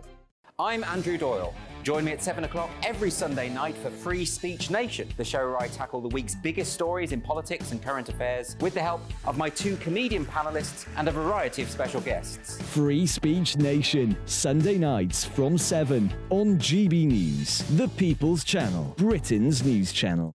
Nightmare commute. Kick it up a gear with me, Patrick Christys, at drive time, 3 till 6 p.m, Monday to Friday on GB News Radio. You can listen online and on DAB+, on the smart speaker app, and on the GB News app. And if you've got an Alexa, all you have to say is, Alexa, play GB News. We're also on TuneIn and the Radio Player apps. From the school run to rush hour, get revved up with me, Patrick Christys, on GB News and GB News Radio. Who is it? We're here for the show. More energy this time! Welcome to the dinosaur hour. I was married to a therapist. And you survived? I thought we were getting Hugh Laurie. Second best. You interviewed Saddam Hussein. What's that like? I was terrified. I'm playing strip poker with these 3. Ah! No, thank you. My CDs need to be put in alphabetical order. Are you going to be problematic again? The Dinosaur Hour. Sundays at 9 on GB News.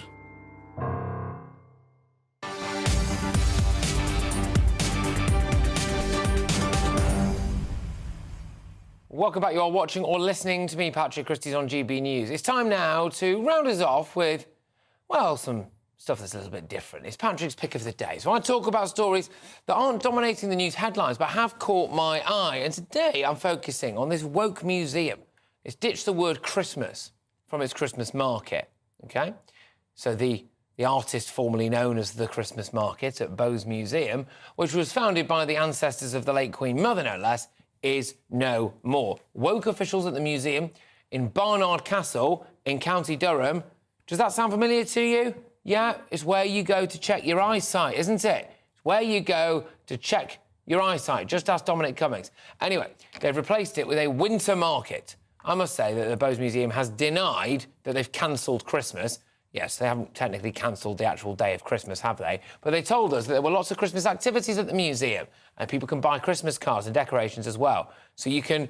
Let's get this right. So you're going to stack a museum full of Christmas-themed things and you can buy Christmas cards. You can do Christmas activities. I wonder if there'll be a Santa. There may well be a Santa's grotto. I don't know. I've never been to Barnard Castle. We'll have to ask Dominic, won't we? But you're not going to call it a Christmas market or Christmas event. It's going to be called winter. Why? Why are we doing this? Seriously, I'm sick of it.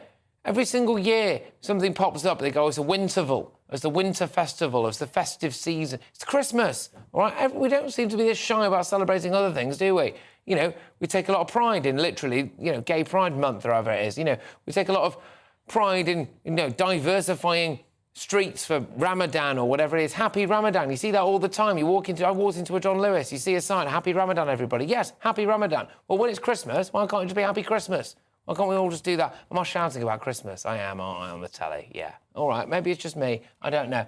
Anyway, I'm going to delve into the inbox now, gbviews@gbnews.com. Loads of people getting in touch about the Steve Coogan story that we had before. So, Steve Coogan, in case you've missed it, has basically said that if you happen to enjoy the royal family and go out and celebrate them, that you are a flag-waving idiot, right? So I'm sorry to have to break it to you, but Steve Coogan quite possibly thinks that you are a flag-waving idiot. Everyone knows that Coogan is a lefty bleep. Don't know why he gets mentioned. Best thing would be not to report on him, and then eventually he would disappear and be forgotten, says David. Yeah, that's fine, David, but I had half an hour to fill today on telly. So, you know, you could say that about a lot of things, couldn't you? But thank you very much for the email. Most would call it patriotism. There's no name on this one, as opposed to flag-waving idiocy. I'm inclined to agree with you. Yes, of course it's patriotism. It's a shared sense of community. It's a nice thing, isn't it? It is just a simple pleasure in life, is it not? I think you've got to be incredibly miserable, haven't you? An incredibly miserable individual to come out and see the negative in everything and to see the problems with it. Patrick, we cannot be, by definition, a liberal democracy when we have an unelected head of state, says Chris here. I'd like to live elsewhere. Based upon your observations that I can live, I look forward to you organising a residency visa and work permit for myself and my family in America. Don't be so daft. That is because I said, along with Michael Cole, the royal correspondent, that, hey, look, if someone like Steve Coogan doesn't like it here, then you know what? We can get them a plane ticket and go elsewhere. But you're right, Chris, I'm not actually going to buy you a ticket to the USA. I am convinced that you are going to stay here and love it. The British public should know, should let Steve Coogan know what they think of him by boycotting his shows and his TV shows, says another Stephen. Well, there we go. OK, so strong stuff. Not a lot of love for Coogan in the inbox, it must be said, but I'm sure he will say that his words were taken out of context and that he doesn't actually think that we are all flag-waving little idiots. Maybe he won't say that. But it's always nice to get out into nature, isn't it? I've got time to just bring you one more thing here. It's always nice to get out into nature.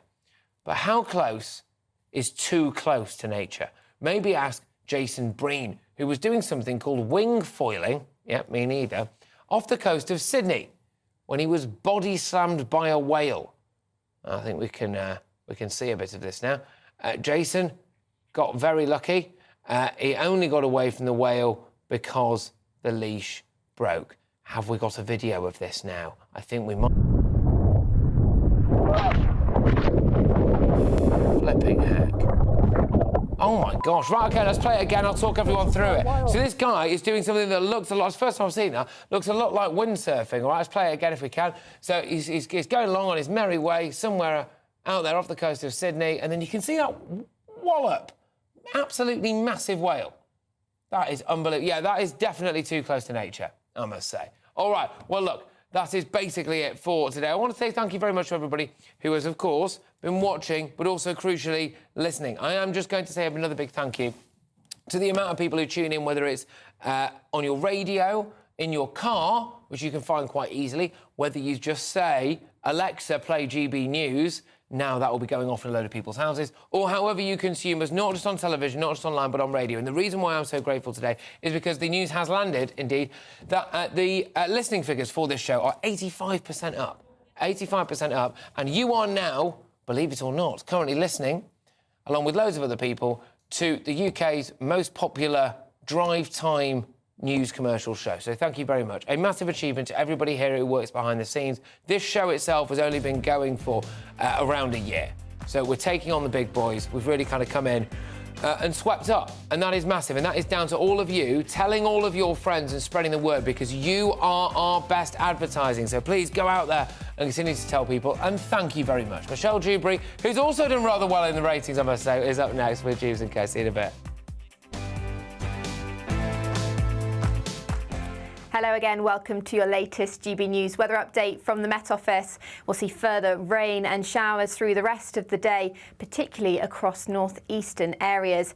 That's because low pressure is very much in charge. It's staying to the west of the UK, but that's going to push a sequence of fronts across us over the next few days and into next week as well. Now, that rain will persist across northeastern areas. There's still a warning in force all the way through until